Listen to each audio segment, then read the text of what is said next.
Bold, daring, unpredictable. The Man from U.N.C.L.E. with Robert Vaughn and David McCallum. Friday at 8:30, 7:30 Central Time on NBC. Word Balloon is brought to you by the League of Word Balloon Listeners.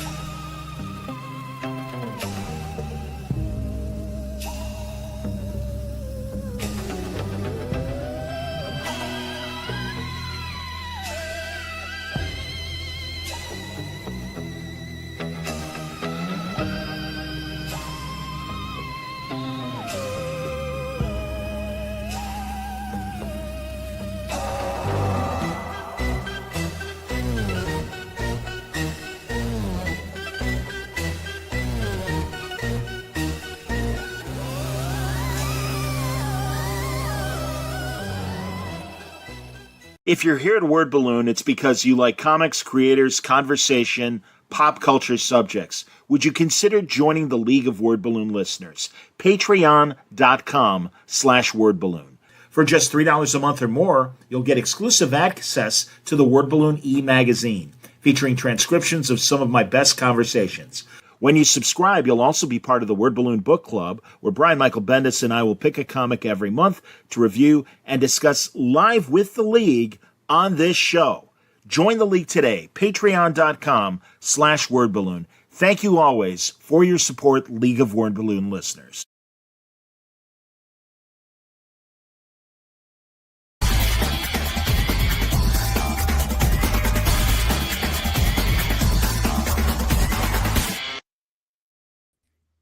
How you doing, everybody? Welcome back. Time again for Word Balloon, the comic book conversation show. John Suntress here. Happy to welcome Scott Larson to Word Balloon once again. Scott, of course, the creative force behind Visitations. I got to cover, Scott. Hold on. There it is. I want to show everybody your fine comic book that people can find. What's the best ways to get Visitations, Scott? The best way, besides seeing me at conventions, would just be to email me at visitationscomicbook, all one word, @gmail.com. Or I'm also on Facebook at Scott Larson Illustration and Instagram at Scott J. Larson Art. And at any of those ways, you can contact me, and I'm happy to talk to you about the book. And we will once again give that information at the end of the show. But Visitations is a fantastic supernatural comic that Scott's been doing for several years. And our subject actually had some input in the book. And man, it's been a rough week for comic book fans. Certainly this week, we've been celebrating the life of Jerry Conway.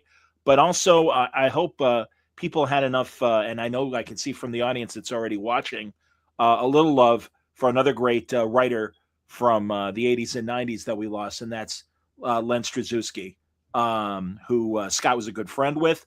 Beyond his comic book work, he was also a journalism associate professor at Columbia University here in Chicago, and quite the career. Now, I knew his late 80s and very early 90s work, but I kind of checked out of comics for about 8 or 9 years, around like 93 or 94. I think one of the last things I bought was The Death of Aunt May for Spider-Man. And I know Scott, being a big Spider-Man fan, is nodding and like, oh, I remember that. Well, I told J.M. DeMatteis that if I had to get rid of my entire collection and only one book had to survive, it would be that one. Because that Amazing Spider-Man 400 meant the world to me for all kinds of different reasons. Great scene of them in the park having a talk and everything. Yeah, it was good stuff. But so I did miss a lot of what Len did in the 90s, and we'll get into it. But also, there we go. Yeah, Chemdog right there with the name check of Amazing Spider-Man 400 and says good evening. And also, Ander Rhodes is watching us from Brazil. Oh. So, con mucho gusto, Anders. Thank you very much for watching. That's fantastic. But I'll start things off and give a couple observations of, to me, what Len was best known for, and that was Justice Society. And this is great because for context, for people who may not remember this excellent run, not only from a writing standpoint, but at the art as well. This was right after. Was it right after 0 Hour where they all came back? No, no, 0 Hour got rid of them. That's right. It got rid of them again. Yeah. So the way it worked was Armageddon, Inferno brought it back, and then Len had a an 8-issue miniseries where he worked with all kinds of different artists. He worked with Mike Parabeck and Rick Burchett and a couple others that are escaping my my brain right now. And then they brought the characters back. And Roger Stern actually did a nice Green Lantern in the Green Lantern Corps, the Alan Scott. And then Len's book premiered, and that came out in the summer of 1992. And that was supposed to be an ongoing. It ended up being 10 issues. And if it hadn't been for that book, I wouldn't be talking to you. And if it hadn't been for that book, I wouldn't be doing Visitations either. And I have something to show you if you're interested in seeing it. Certainly. So I want to tell you a little bit about how I met Len. And I met Len through Mike Parabeck, who was the illustrator on Justice Society of America, the second series that Len had done. And if you take a look at this, wow, this is the splash page, and both Len and Mike have signed it for me. Wow. There's a very famous story behind this for anyone who follows me. And now everybody who follows you is going to hear it as well. When that book came out, I had, it was the summer of 1992, and I was a college student. And I had decided that I wanted to do comics. And so I was sitting down at the drawing board every single night. And I was drawing basically from 11:30 to like 4 a.m. And I was going on and on and on. And I really wanted to do comics. Justice Society of America #1 came out, and I bought it at Larry's comic book store in Chicago, which is it was in Rogers Park, and it was one of the oldest shops ever. It was, I think that it was competing with Comic Kingdom for the first comic book shop in the city. But I bought the book, and I'm walking down the street and I'm flipping through it. And I'm looking at the book, and there's this guy walking in front of me, and he keeps turning around, and he's looking, and he's smiling, and he's looking and smiling. And I'm looking, and I'm like, what the hell is this? And I used to work for the Loyola bookstore. And so I thought maybe it was someone I knew from the bookstore, some Yahoo who's going to come up and talk to me. And finally he stops, he turns around, and he says, my name is Mike Parabeck, and I drew that comic that you've got in your hand. And I eked out, can you sign it for me? And there was a Kinko's there, if anyone remembers Kinko's. There's a Kinko's in the Granada Center at the time. And so he was going to photocopy some artwork that he was doing. And he had two test X-Men covers. And actually, I've seen one of them on eBay. And so there was like an X-Men, I think it was actually for the animated series that was coming out, where he wanted to do the series.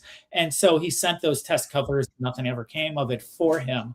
But for me, it was a really, really, really big deal. And especially coming as I decided I really wanted to do comics. And so, he foolishly told me his address, because I was like, oh, do you live around here? He's like, oh yeah, I live over on Glenwood and Sheridan. And he gave me the whole address. And I wrote him a letter, and I just said, hey, would you be willing to take a look at my artwork? And he said, yeah. And so we met, and he showed me, and I showed him my artwork, and he said, well, I'm not going to sugarcoat it. You have a lot of work to do. And he mentioned the stuff he liked. He gave me some really good ideas at layouts and things of that nature. And Mike was the best artist. His cartoony style was kind of a precursor to Darwin Cook, but yes, his layouts, which you don't have there, were amazing. And he told me exactly how he did all those layouts. And so now when I draw Visitations or anything else, I always look at Mike Parabeck's artwork before I even start. And he told me the people who he really liked. So anyway, he looked at my work, and then we would get together once a month. We'd go to lunch, and he'd look at my work. And in 1993, about the time JSA was ending, he was about to move to Key West, Florida. And he said, well, Len Strazewski, who wrote the book, lives in Rogers Park too, and you might want to give him a call. And Len didn't have a beard back then either. And his hair was a lot darker.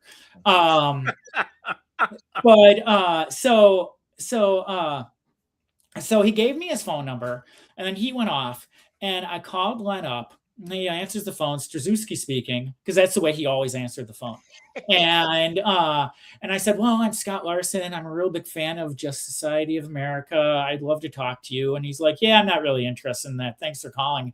And I said, "Well, Mike Parabeck suggested," and then there was like full stop. And he's like, "Okay, where do you want to meet? What do you want to do?"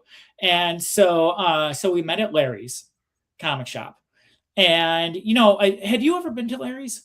No, but I certainly know its reputation. As Scott said, this is a longtime store. Larry was very well known in the Chicago comics community. Real sad, another sad loss. And by the way, for everybody, as you might have heard from Scott's use of the past tense, Mike is no longer with us as well. Right. Yeah, Mike actually he passed away in 1996. That's a whole Yeah.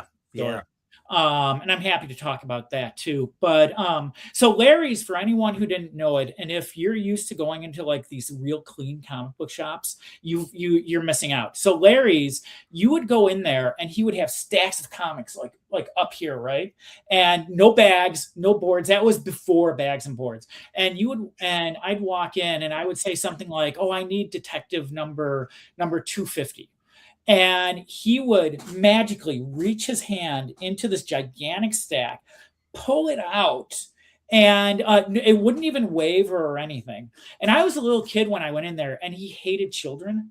And all of these guys who own comic shops in the late 70s, early 80s hated kids. And it's like, well, who do you think you're bringing into your store? There's like a gigantic Superman outside. Well, you're not going to attract that 40-year-old guy who you really want to come in. And I think, he would just sit there and he would just look at you and look at you. And one time, I think it was my second time in there, it was like it was snowing or something outside, and there were these puddles on the floor. And I, of course, knocked one of his stacks of comics into the floor. Well, it wasn't. No, I know everyone that's watching, or at least of a certain age, has encountered stores like this. Mm-hmm. And I had a couple that were in Skokie and Morton Grove that were the same thing, that you literally had to walk around a stack of books or a stack of boxes that had books in them that were blocking the aisle that you wanted to get to. Keep going. So anyway, we met at Larry's and we walked over. There was a Wendy's right across the street from Loyola. And we go in there and Len starts looking at my stuff and he ripped into it. He destroyed it, told me how terrible it was. Why was I doing this? Why was I doing that? This is awful. This isn't what faces look like. It's a typical editor type of thing, even though he wasn't an editor.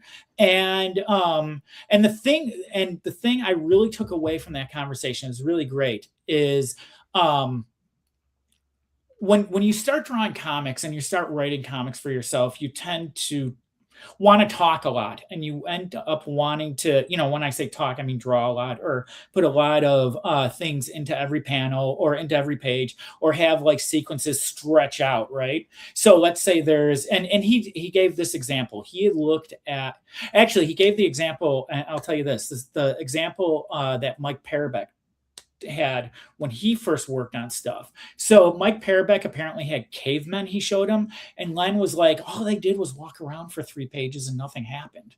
But that's an amateurish comic book creator where nothing's happening. And so what he taught me from that first conversation is, and these are my words, not his, you treat every page almost like a paragraph.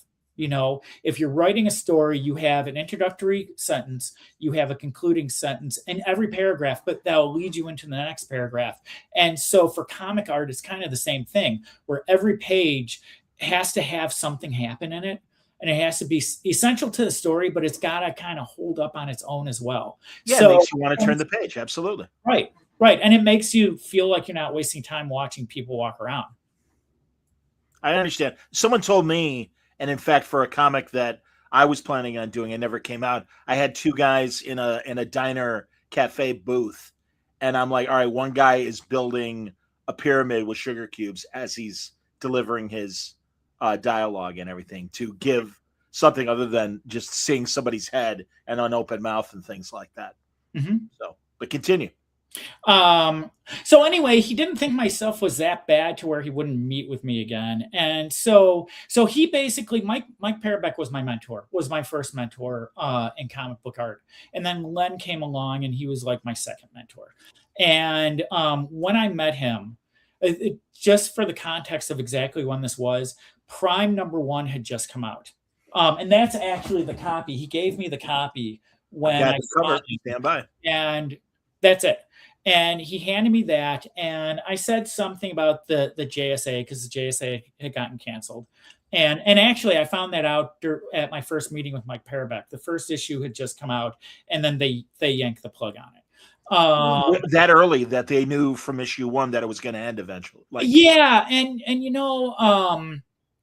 we talked a little bit about this, and there's a lot of talk about why it ended and who was to blame. And one of the things about comics at that particular time was that you had all these baby boomers coming into comics and being comic creators. And if you take a look at Green Lantern #1, 1990, the first page, Hal Jordan has like the gray temples, and he's jumping off a cliff because he doesn't know what he's going to do with his life because he's lived all this stuff and his life was like, near the end. And then he like turns into Green Lantern and zooms off. But there was all this real sentimental stuff going on. And all of these people kind of looking back. And the thing that's funny about that was the baby boomers were only like in their 30s at the time. And William Misnerlopes was doing something a little similar with the Flash, but it was more from the perspective of someone trying to fill someone else's boots. And so for younger people, I think that was really good. But then on the other side of the aisle, you had like your Todd McFarlanes and your Rob Liefelds, and like blood was splurting everywhere and all kinds of stuff was happening. And so I think that, and this is my opinion, when they brought the JSA back, and there was a fan outcry, people wanted them back because Bill Loebs had thrown Jay Garrick, or the ghost of Jay Garrick, into the Flash a lot, and there was some interest there, and so we wanted to see that. But I think that there was a fear from some of the higher ups, not just at DC but at Marvel, that they wanted to get away from the sentimental, like looking back stuff and go for like the exciting blood stuff. And Len's JSA wasn't like that. And the thing, it was a very happy book. Well, it's not necessarily that it was happy. It wasn't backwards looking. No, it was no. And in fact, forgive me, the team was a senior team.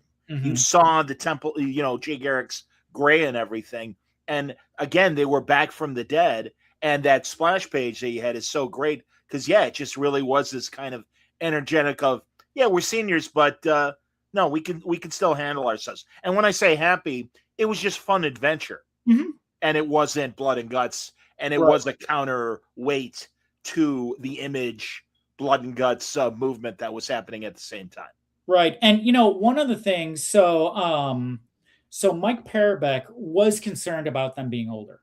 And he said that Hawkman, so the Hawkman here, and you can see here is, zooming in. So he's in his classic outfit, right?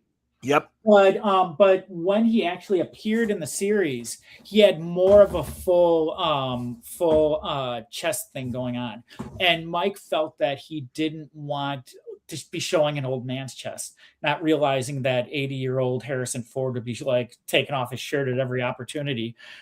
Yeah, there's a ton of guys on Instagram that clearly are in their 60s and totally jacked these days. So right. I can understand that. Go on. So you don't want sagging. You don't want what's Hyman Roth from Godfather 2, like Lee Strasberg with spindly old man showing his chest and everything. I can appreciate that. Right, and in fact, I was talking to Len about it when the New 52 started. And the New 52, there was no Justice Society, there was no Golden Age heroes. I think James Robinson created a new one for his book just for Earth 2. Yeah, it was called Earth 2, and that was no. Before that, when he did the Shade. When he did the Shade, Go he on. created one or two like new golden age characters. And I remember talking to Len about it, and I'm like, well, in all honesty, I mean, these guys would be like 100 now. And I think that is really hard. And I think it's something it was difficult then, and it's difficult. It's even more difficult now. Even more so now, absolutely. And even though magic explains everything.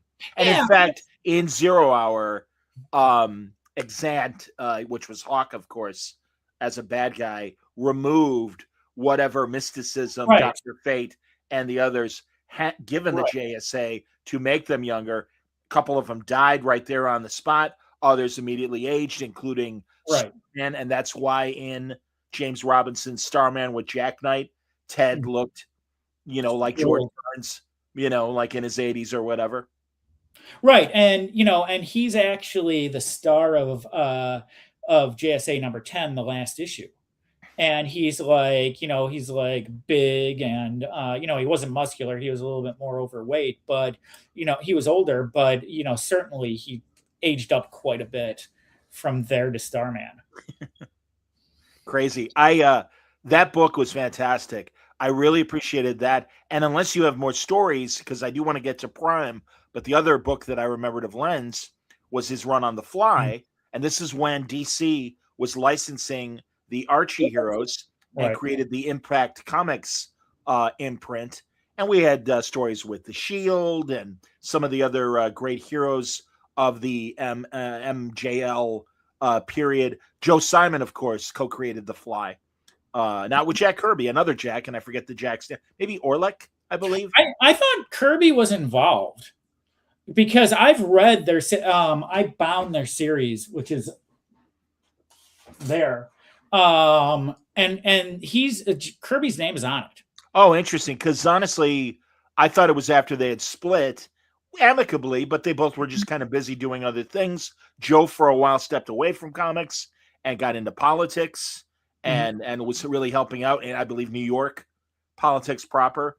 And Jack, was just kind of doing his thing. And back then, was doing Green Arrow and Challengers of the Unknown for DC. I mean, this is and that early or late Atlas, early Marvel period of the late 50s, early 60s and everything. So, but regardless, because I always wondered if The Fly was a Simon Kirby creation, and obviously, I mean, there are a lot of similarities between The Fly and Spider-Man. So the interesting thing about The Fly is, Mike Parabeck drew that as well. And Paul Fricke, who is a wonderful inker, inked it. And I've got a Paul Fricke story as well that coming up later on. But Mike had, before he went to Key West, he like handed me all the issues, and I read all of the issues. I love that series. But that series is kind of the precursor to Prime in a lot of ways, because you have this teenage hero, you've got this misunderstanding stuff going on. And one of the things about Len and Len's writing and the way Len looked at the world was he looked at the world from a very realistic aspect. And he put things that were potentially darker into all of his stuff. And it's certainly there in Prime, but it's there in The Fly as well, if you notice it. And it's one of those things where the kid in The Fly and the kid in Prime, both of them have these long periods where they start disappearing. And there's all this question on, well, where are these children going? And Jason, the kid from The Fly, he's disappearing. He's got a single mom, and the mom is like, what's going on? Well, I just had an adventure with The Fly. And so all of a sudden it's like, well, why is this grown man so interested in these kids? And what's going on with the kids? And so there was that aspect where you have the police saying, did he touch you? one of those things. Sure. And again, you're dealing with this fun, innocent stuff, but that's not a 100% innocent. But he was looking at it from a realistic aspect. Len was a journalist. And whereas he did a lot of medical journalism, he did a lot of reporting, and he knew the world. One of the things that he he went to a lot of lectures, he read a lot, and so he was, as fun as the JSA was, he was under no impression that the world was an innocent place at all. And where he felt appropriate, he put that stuff in the books. That's cool. That's cool. I also think there's a lot of, and I wonder if John Rogers, when he was creating the Jaime Reyes Blue Beetle, took a page from The Fly, because again, teen hero, alien tech creates his superhero persona. And I don't remember if The Fly, I know obviously in the Beatles case, it came from the Dan Garrett Scarab. Right. I don't remember. I know The Fly had a ring or something. Well, he had a like the stone with a fly in it that he wore around his neck. There you go. So I mean, maybe and maybe not. All of this stuff kind of feeds off of each other. And one of the things that Len did, and I didn't know him when he was doing The Fly. And so I don't know the exact origins of that, but I know that when we were working together, there were things that inspired him that he borrowed. I'll talk about that when we talk about the FemForce stuff. But a couple real quick things going back to JSA. Sure. Jesse Quick. Yes, I'm glad you mentioned Jesse Quick. Talk about her. So there she is, right there in the center of the cover, everybody. And this is a Jesse Quick action figure. Wow. And I have a funny story with this. So I was walking through a comic convention many years ago, and I saw this. And so I took a picture of it and I sent it to Len, and I'm like, hey, look at this. And he's like, well, I didn't know about that. And so he, of course, reached out to DC saying, hey, how come I didn't get my cut? Blah, blah, blah, blah, blah. And I think he reached out to Mike Carlin about it. And so he did get something for it. Good. And they sent him 2 of them, and he kept one, and I kept. Oh, nice. That's nice. Very cool. I just in going over my old interviews with Jerry Conway, we were talking, and there's a short that is floating on my social media platforms where Jerry says the character that he created that generated the most royalty money for him was not one of the heroes, but Killer Croc. Killer Croc has been in pretty much every iteration of Batman-related universe stuff, games, comics, everything. Obviously, the movies, the television shows, and anytime that happened. And I forget the name of the lawyer that a lot of the old Bronze Age and still living Silver Age people tapped. I know he was Chaikin's lawyer as well. He's the guy, kind of the go-to guy that has the relationship with Warner's. And it's like, oh, by the way, in this case, Len Strazewski, and I don't know if Len used this guy, but it's like, yeah, he's the guy who created Jesse Quick. And they're like, okay, no problem. And I have to say, you got to give them credit, because they would write checks, because it's easier to give them something than to go to litigation, like we saw with some of the other creators that got nothing and went to litigation with some of these companies. So, well, one of the things with that character, and I actually have to say about the character. I know that Len had talked to Paul Levitz about the character, because once, the character started going out there, it was like, well, I created it, blah, blah, blah, where's my compensation stuff? Right. And Paul Levitz had told Len that the policy of DC, since she was the offspring of 2 characters that had already existed, there really was no compensation to be had. And then he sent Len a check. All right, there you go. So Len never had. He always said nice things about Paul Levitz. Good. Because he knew that and he appreciated it. And he liked Levitz's work too. But with Jesse Quick, so Jesse's still around. Of course, I believe she's in the new iteration at the post rebirth stuff and all of that. Yeah, I think Lemire is using her in JSA right now. I think so as well. You know, it's funny. I'm looking at one of the new issues like right across from me, and I'm like, is he using her? Is he not? You know, some of the stuff starts to blend into each Oh, other. please. Who are you talking to, man? No, as I explained to somebody else, because like, hey, did you read my last issue? And I'm like, no, when I'm ready to talk to you, like, and it's days in advance, then it's like studying for a final. And that's when I gather all my books. And I'm like, okay, let me catch up on 6 months of Captain America because I'm talking to Zdarsky on Tuesday. Let me do that. So, yeah, in fact, I'll be doing that with my buddies who write the Star Wars IDW comics on when we talk on Wednesday. So there we go. But moving on. So tell me about Jesse. Yeah, what else? Jesse Quick.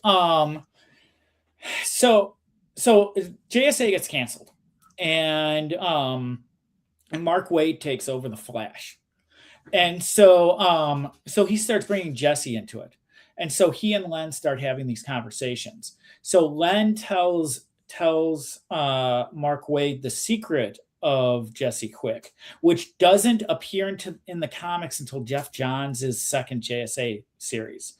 So I know a little bit. JSA ended at number 10. I know a little bit about what was going to happen in number 13, and I'm happy to share it with you. So there was gonna be this dinner party, right, with all the JSA characters, and Johnny Quick was there, and Liberty Bell was going to be there as well. And Liberty Bell and Johnny Quick had been married in All-Star Squadron, and then they got divorced at some point, and then all of a sudden, in Len's JSA, it was okay with Johnny because he was dating a woman half his age now, and so he was happy about that. And Liberty Bell wound up with the Tarantula. Because I know in the Golden Age, it was after Quick and Liberty's divorce, and she was with John Long. You know, the Golden Age was a fantasy, whereas the JSA was reality, John. You got to get this stuff straight. So they were divorced, right? And they were coming together for this dinner party, and everybody's there. Alan's there, and Jay's there, and they're all sitting around the table, and Jesse's there, and the parents start arguing with each other, and Jesse gets ticked off, and she screams out, and she's got the Liberty Bell powers as well as the Johnny Quick powers, and I don't like Black Canary's like Sonic Fry, basically. Go on. Right, and I don't remember what Liberty Bell's powers were exactly. But I think it was something like that where there was, you know, she yelled out and the bell would ring or something like that. So anyway, Jesse had that same power, and Mark Waid knew it because Len told him. Of course. And nothing came of it. Nothing came of it. And you know, the Robinson Goyer JSA comes and goes, and the Johns Goyer, and then it's Johns, and then Infinite Crisis happens, and then all of a sudden there's Jesse as Liberty Bell. And I call up Len, and I'm like, hey, you know, she's the Liberty Bell now. And he goes, oh, well, that's interesting. And he said, well, you know, Waid knew that was the plan for it, and I can only assume that he told Jeff about it. Now, whether he did or not, or if it was just Jeff Johns' brilliance, I don't know. But sure, it was there. And I think that they've dropped that at this point. I think you're right. I believe she, in fact, her I want to say her. No. And forgive me, I'm conflating Jesse with Jay Garrick's daughter, who is now the Boom active, and yeah, right. Sure. And that's brand new. I sent Len copies of that, and he really liked the series. He liked the artwork, and he liked the young Flash. Yeah. He thought that was really good. So if you talk to the writer or the artist, let them know.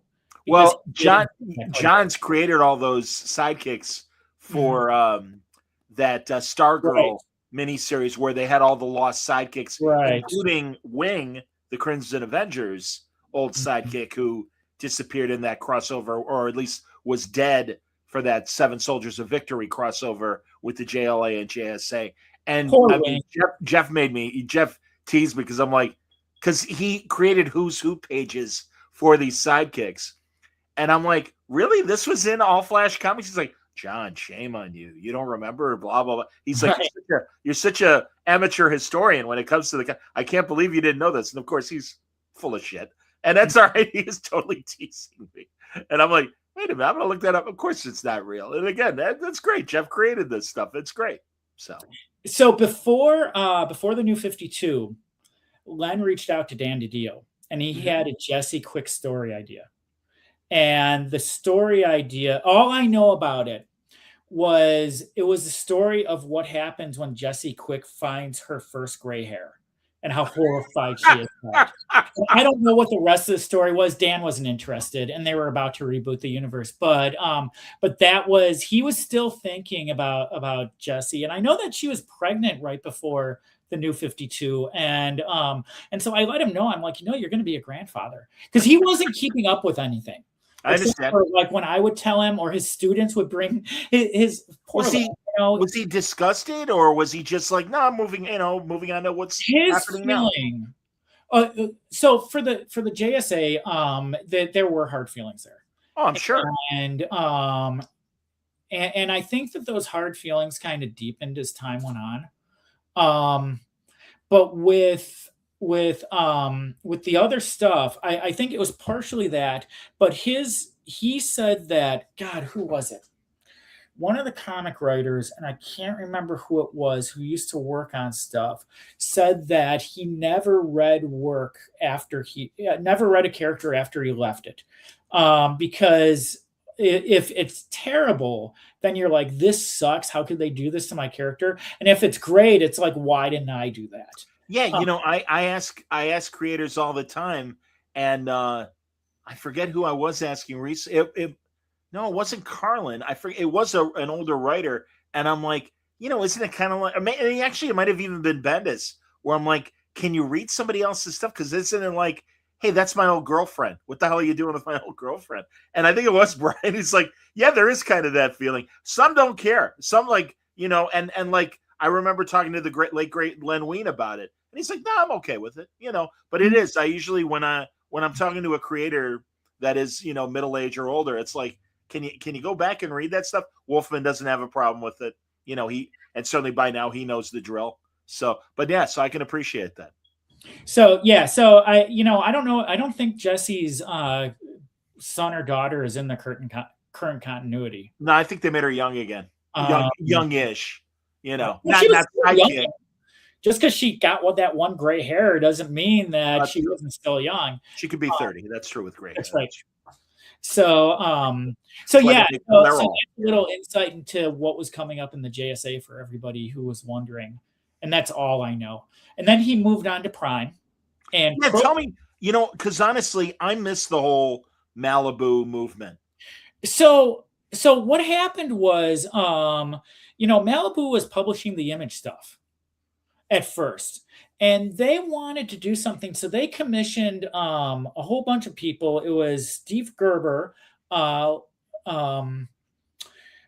Barr, Steve Englehart, Len, and a bunch of other people who were like the founding fathers. And they said, we want you to create this universe. And so they created the Ultraverse. And of that stuff, honestly, I read Prime, and I was a friend of Len's at that point. But honestly, Norm Breyfogle was such a good illustrator that it was just a winning team. And then he was doing something called Prototype, which you got one. This is Prototype. And Prototype, he was writing it with Tom Mason. Sure. And it had a couple of different illustrators. One of them ended up being Roger Robinson, who did some stuff for DC in the early 2000s. But and that one was almost like an Iron Man type character. And the thing I liked about that was you had a little bit of the, not really, but this older character and younger character. So there was a stuntman who was Prototype, and then he basically lost an arm and he got fired. And then they bring in like this street kid, and they don't like each other. They've got no use for each other. But it turns out that the street kid eventually has to go to the older guy and be like, hey, I need your help. and this is happening to me. How can you help me? And the first artist they had on there, whose name I can't remember, was Gordon Purcell. Actually did the 0 issue, but then they brought in another artist who was there for like 4 issues, and then Roger Robinson came in, and he was raw. He was like super duper raw, but he really he did some stuff with like body language, and I just started rereading it, since Len passed. I'm like, okay, I'm gonna start with this. I'm gonna read everything. And I was just looking at some of the body language that Roger used, and I was like, wow, he's really good. And so around that time when that was coming out, Len started giving me scripts to draw from. Okay. And so I got a really good sense of his writing, and he gave me the script for prototype number 7. And it took me forever because I was like a college student. I was screwing around, and but I eventually like drew the whole thing. And it's so funny because I can remember what my stuff looked like, and I know the badness of it, but I knew the goodness of it. And I read the issue today, and I'm looking at Robinson's work, and I'm like, my stuff was better. I like my stuff better because you get a sense of how to do things. And at that time, some of that was like the 90s, like stuff. And he was doing stuff I didn't care much for, but he was a good artist. And it was a good series. It only lasted 18 issues. And then Prime went on. So Marvel ended up acquiring Malibu in around 1996 or something like that. Mm-hmm. They like their colors in particular. Right, because they had that digital coloring and no one else did. And so I think I don't know if that's why, it's so funny because now everybody's doing it. It doesn't really matter. No, but I think that is why they bought it. Yeah, and they kind of killed it. Yes, they did. They killed the line. They killed the Malibu line. Well, it's not just that they killed the line. The books weren't as good. And I don't know. I remember I had gotten all the issues and I bound them, and I gave it to Len about a decade ago. I'm like, here, you don't have this. And Norm Brayfogle like wrote a little introduction for him and everything. Oh, that's and nice. Norm was still alive at the time. And I know there was that, and I don't know if they're still. I assume they're still around. There is that binding company. Yes. That will take your issues and yes, and put in a hardcover. What are they called? Huchin or something like that. And they're in the Midwest someplace. Yeah. I just looked them up, or I got an email from them or something. So I read all of Prime about a decade ago. And it's like I said, you read that next to The Fly and you can see the relationship. But you could tell that the Marvel heroes started being forced on them. And Len wrote this story with Spider-Man, and Spider-Man's my favorite. And I read it. And when I saw him the next time, I gave him the book. I'm like, Len, I read this. What were you thinking? Because it was like, it wasn't gelling. And I think they were trying to force it into it. And one of the things with those characters is that Marvel can use those characters anytime they want. And they own them. The creators don't own them. Len didn't own it. Just like cross-gen. Yeah. Right. But they have to pay to use them. They have to pay whoever is still around. Okay. So they pay Steve Englehart and Mike Barr and whoever else. Interesting. Well, I got to remember that next time I talk to either Steve or Mike. And so, but Marvel denies that, and they say that is not the case, and that's not true. That's the Len told me, and so Prime was fairly popular. He was kind of like Shazam too. Yeah, I was going to say that's what I always remembered from a distance that it was described to me as very much a Captain Marvel sort of book. And so one of the bad habits Len picked up from Prime, it was like this squishy thing. It was like a lot of like stuff happening. And so when Kevin, the kid, would turn into Prime, all of a sudden it's like this goo would come out. It was gooey. I guess that's the best way to put it. As opposed to lightning. Right. And Len liked the gooey parts. And so Len kept bringing goo into like the stuff I was working with him like a decade later. And it was like, all right, it doesn't have to be like this. It's over. But some of it was a little Image-esque as well, which fit into the time. One of the things that was a shame about that whole 90s period, and I think what people like Todd McFarlane did it was really important to the industry. and certainly that death of Superman that came from all of that, very important to the industry, and the Nightfall stuff, and and even the Clone Saga and the death of Aunt May and all of that. Yeah. And it was very important, but I think that it really cut short the careers of some of these guys. I mentioned the baby boomers who were coming in and they were sentimental. And I think that we really needed some of that. By the time the 2000s started and you had your Jeff Johns and Greg Rucka's, that sentimentality wasn't there anymore. It was more like almost more straightforward, and JMS. The stuff is good. But the sentimentality that they were starting to lean into in the early 90s wasn't there, and we're probably not going to see that. And I think some of that's good. Tom DeFalco and Ron Frenz did some of that in Spider-Girl. And I think that we as an audience need that sometimes. So anyway.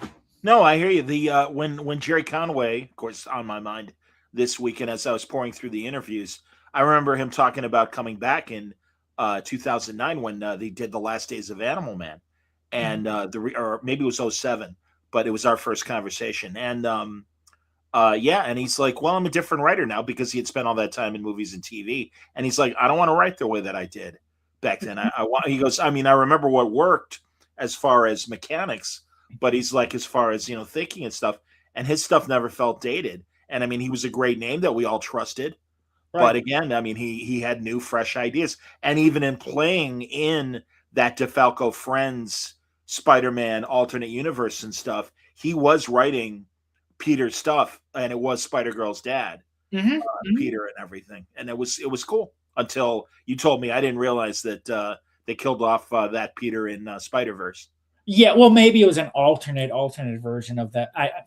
You know how this stuff goes, but the thing is, and I think what was happening with that particular generation, your Bill Loebs and your Len Strazewskis and all of those guys in that period, was they were starting to experience real life, and J.M. DeMatteis. My God, you're bringing your real life stuff into your work, and Len was great at that.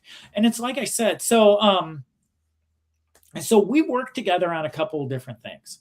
We worked together on FemForce, and we did we did this the series in FemForce called Stormy Tempest. That cover we actually didn't work on, but that's just a frame of reference for everybody. Right. And we are going to show some art that you. I've got a couple pages of your FemForce stuff that you sent. So one of the things that has been really strange about this week has been the people commenting on Len, because I knew him, and I knew him really, really, really well.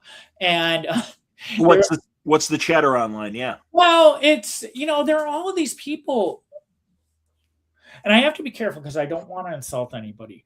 But there are all of these people who are like, oh, he was the greatest. He was my favorite. He was this. He was that. Oh, it's too bad he stopped in the 90s. And it's like, he didn't stop in the 90s. You just didn't pay attention, which means he probably wasn't your favorite. But depending on the stores that they would go to, and also maybe they didn't see that he was working for these other publishers.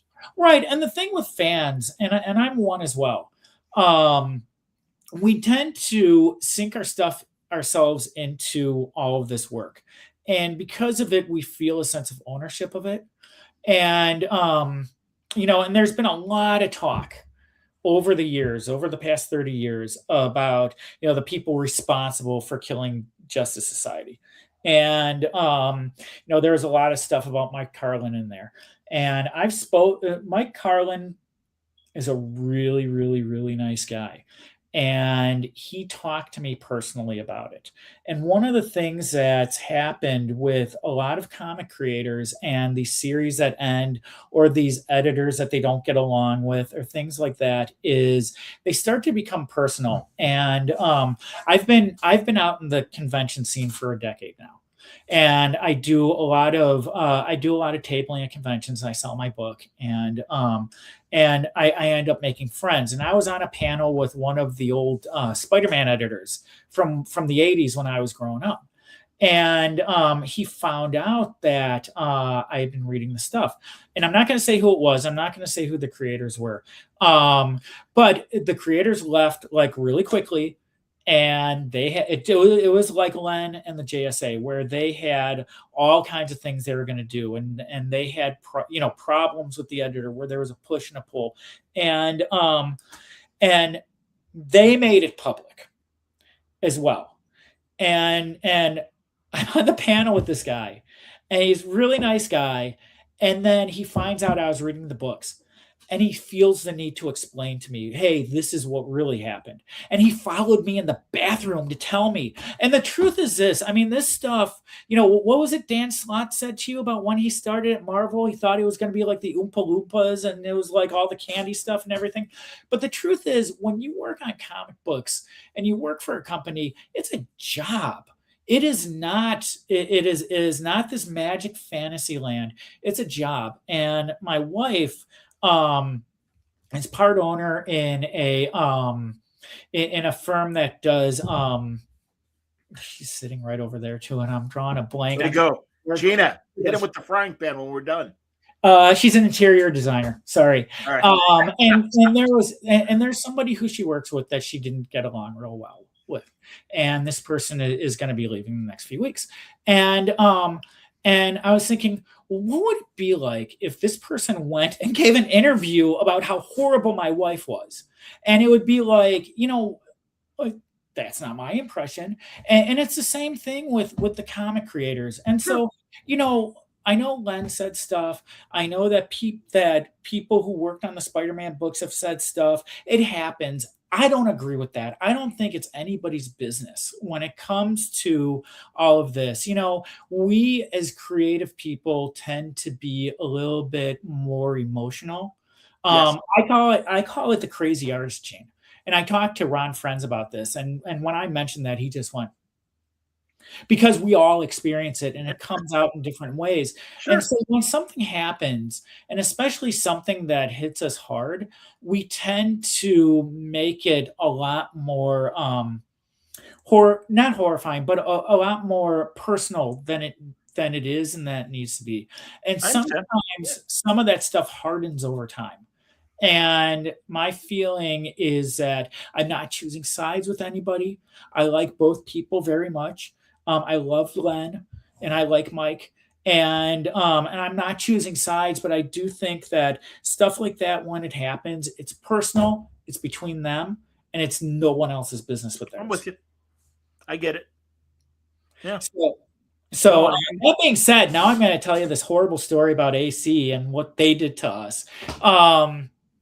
So AC Comics, who did FemForce, they found out Len was really great. And what he kept doing in order for me to start doing comics professionally is he would offer his services to people, and he told me to tell Joe Gentili over at Moonstone Comics that he would write a book for free if they let me draw it.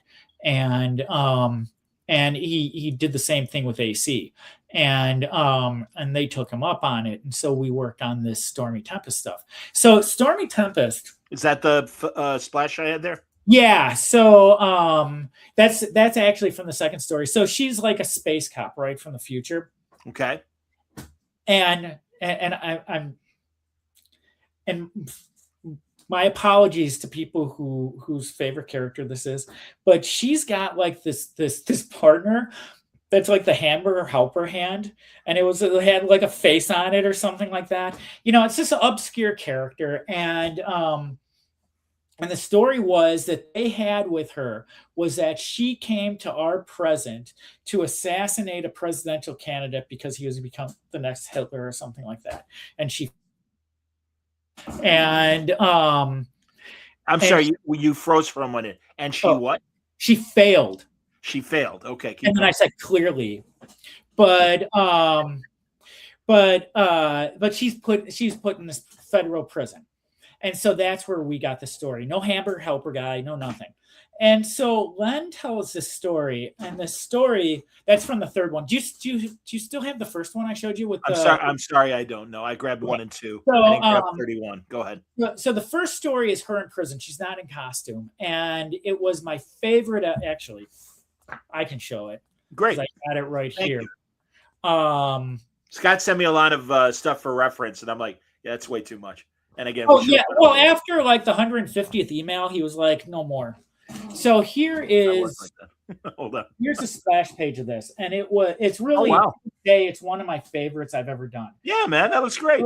Taken into the prison, and then it's it's FemForce. They specialize in what they call good girl art, and most of it's a bunch of half naked women running around. Yeah, it's cheesecake to the extreme. But if I may, are they all new characters, or are they based on public domain characters? Because so they use some, like, immediately comes to mind a Golden Age character, the cat, that had kind of a looked like 50s Batgirl as far as her costume and everything. And I drew the cat actually for there you go. Yeah, for one of the stories. And so what had happened was Dynamite ended up taking those same characters, and then for Project Superpowers. And then Alex Ross was doing the covers. Right, he redesigned a bunch of them. And oh, by the way, that Alex Ross commercial you ran at the beginning of this, my God, how impressive was that artwork? Oh my! Why did you run that commercial, man? I know. For people who don't know, and for the audio audience, another reason why you should watch Word Balloon's YouTube channel. Alex was commissioned to do all these Blu-ray covers for the classic Universal monsters for the old movies, and he got them done so fast. Sal Abenati told me how quickly Alex was able to whip them off, and truly, they're like alternate scenes of the movies that aren't in the film themselves, but clearly should have been, and they are so wonderful and truly great. And I was just happy that I could find appropriate music to put behind Alex's visuals and stuff. So anyway, AlexRossArt.com, ladies and gentlemen. Good time for a mid-show commercial. Go on. So a really side funny story about that. So Alex had an art show in Libertyville, Illinois. I don't know if it's still running or not. No, it ended in February. Okay, it was at the Dunn Museum in Libertyville. Right. So Heroes and Villains, it was what it was called. So I went to American Academy of Art. Alex went there. My dad actually went there in the 40s, and he was there at the same time as Alex's mom. Wow. They did not know each other because that's cool though. Yeah. But I hadn't seen Alex in years. I didn't know if he'd remember me or not, and he did. And I introduced, my wife comes with to this thing. So he has a special showing just for people who went to American Academy, and you fly too close to the sun and you start embarrassing yourself in one way or another. And I know I'm babbling at him and stuff. And my wife Gina walks up to him, and she's like, "Oh, I really like your artwork." And she goes, "I hope you're proud of yourself." And it was just, and then she's like, "Why did I say that?" And I'm like, he probably isn't even going to remember. But yeah, she was like really, really, really embarrassed because it was just one of those things where you should be proud. But she comes with me to conventions every once in a while, and she'll walk around Artist Alley and tell everyone how good they're doing. That's great. Let's encourage them. Yeah, no, that's great. And then she walks away without buying anything, and everyone's like, "Oh, this is but so anyway. So the Project Superpowers, that took a lot of the characters that AC was using. So they started coming up with their own original, like Stormy Tempest. And so we were working on the story, and they were happy to have Len working on it. And it was, we did about 40 pages for him. And not only did no fan follow Len to any of this stuff, but the fans who read the book thought it was too dark for them. So they got us removed from the book. Wow. And so poor Len, every book he's doing ends up getting yanked out of his hand, even like this thing. And he did with it what he does with all of them. So if you look at Len Strazewski's work, and this doesn't apply to Prime because I think that just kind of ran out, and Prototype just kind of ran out too. They just never finished it. But with The Fly, with JSA, and with Stormy Tempest from AC Comics, he's got a story going, and he's not going to stop that story for goodbyes. And so he does his story, and then he does like a 2-page ending, like, this is the end of the story. Oh, by the way, now this character has disappeared and you don't know why. So with The Fly, the character just disappeared and nobody knew why. And everybody was wondering whatever happened to The Fly. With JSA, they wind up the story, and then Jessie Quick does her dissertation and it's over.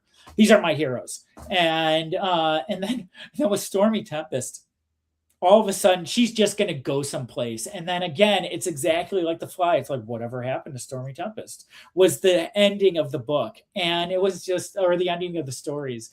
And so that's just the way he ended stuff, because, he was like, at least he was better than John Byrne. John Byrne will leave in the middle of a story and just not look back. Which, you got to admire that to a certain degree. But if you're a fan, it's awesome.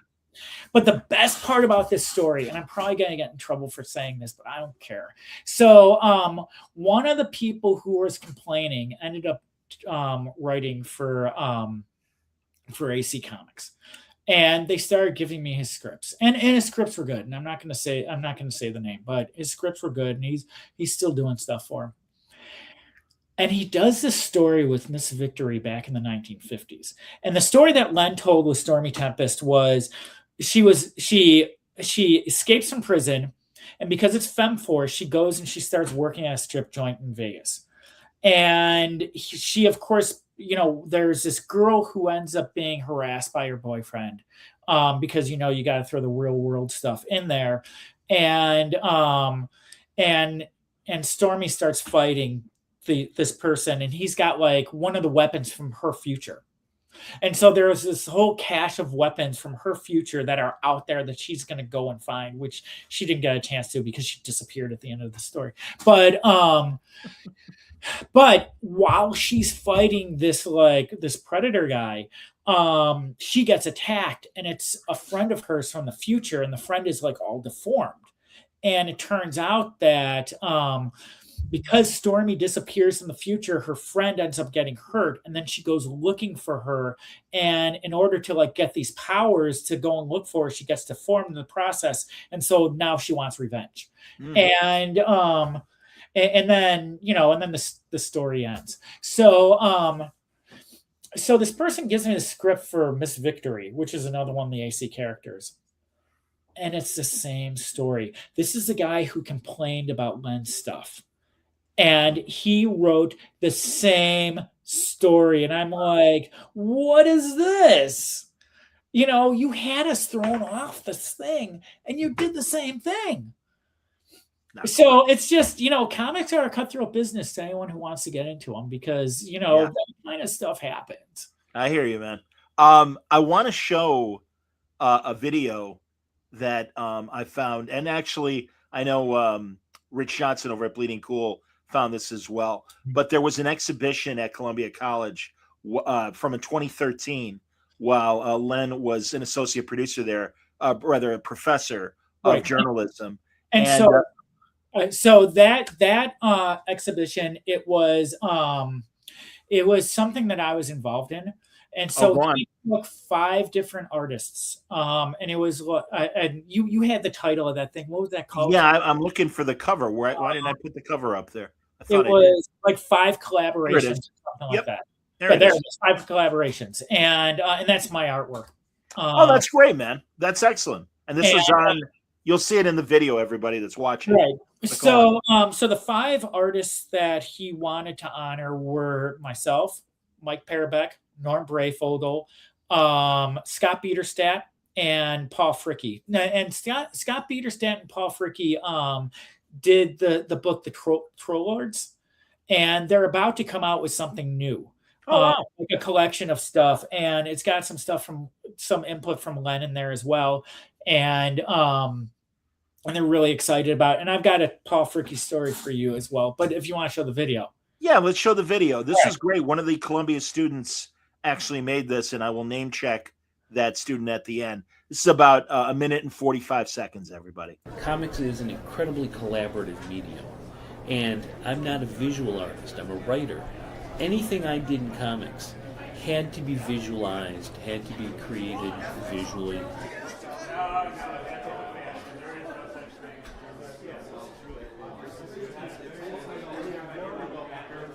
I write a full script. It is page by page, panel by panel, word balloon by word balloon. So a typical comic script of my sort would be page 1, panel 1. Prime explodes out of a rocket on the edge of the stratosphere. I would write in what the sound effect would be. I would describe the contents of the panel as best I can. And then the pencil artist would enhance that.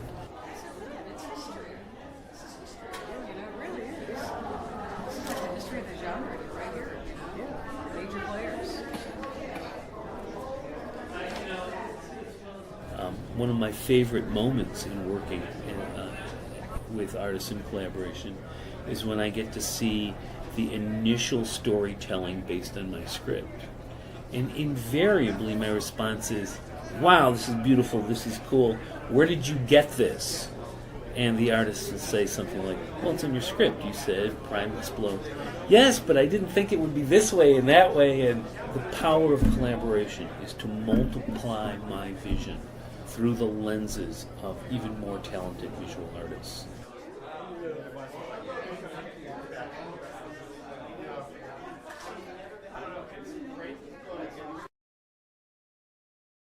So I want to thank Yvette Cruz for the use of her excellent video. I hope she got an A on that student project to make that thing. So yeah, it's cool that he had that showing back. No, I was actually in those photos. Oh, I didn't realize that. Well, yeah, I had my beard back then, so I was like in the background on one, and then my back was turned on the other, and I was showing my friend Tracy like my artwork.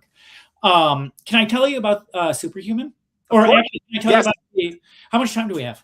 Oh, we got as much time as we need, buddy. Also, I was going to say, lots to say then. So, do we want to stick with the exhibition, or do we want to talk about Superhuman? We can do okay. So there are some things I want to talk about. Yeah, if that's all right.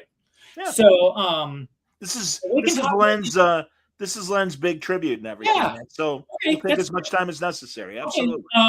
Well, let's keep with the exhibition. What do you want to? Well, you were saying too that Paul, am I right? Paul, who assisted Mike Paraback on JSA, I'm sorry. He did The Fly. Oh, excuse me, on The Fly. And you said he's got a new thing. Him and Scott Bieterstadt. So I want to talk a little bit. So I've got stuff to talk about with Paul, but I also want to talk about Scott because Scott Bieterstadt, for the past few years, has really been doing the heavy lifting when it came to taking care of Len, and he needs to really be thanked for that because he was with him through thick and thin. And Len was my friend.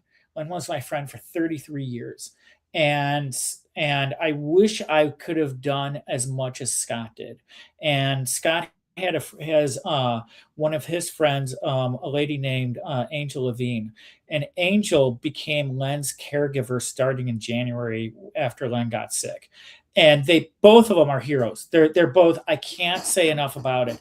And I want to talk a little bit about Scott's book, the new Troll Lords thing that's coming out. And I'm going to send you the video that he sent me because they're doing like a Kickstarter thing. And I guess he was at a place in Oak Park yesterday for Free Comic Book Day, and I guess they filmed this thing. But he's been working really, really, really hard on this stuff, and I want to make sure that that people know about that. And not just what he does with his artwork. Because he does a lot of conventions. He does a lot of conventions, and he does a lot of zombie drawings of people.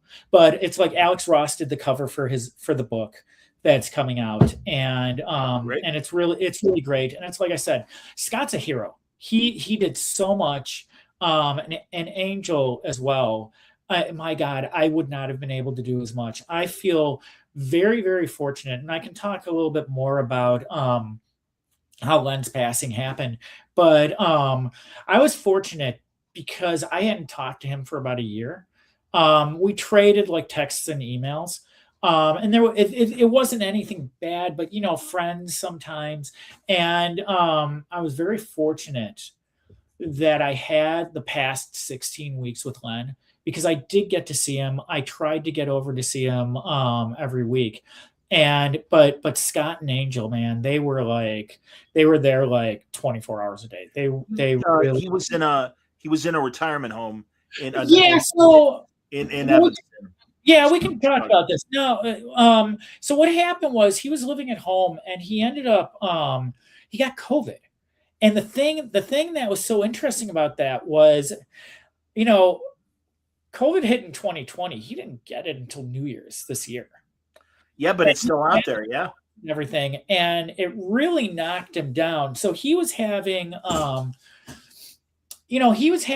like balance issues and things of that nature. And before that, and he had some like every creative, we all have anxiety issues. And so he had a few things going on like that. And then COVID came along, and when COVID hit him, I mean, it hit him. And so he ended up in the hospital. His stepson, Kevin, had emailed me to let me know that he was there. And he had said, well, he's got all these cognitive issues now. He can't remember this. He can't talk right. And I went to see him, and it was the day of the big Bears game where they almost lost and then they won like at the last second.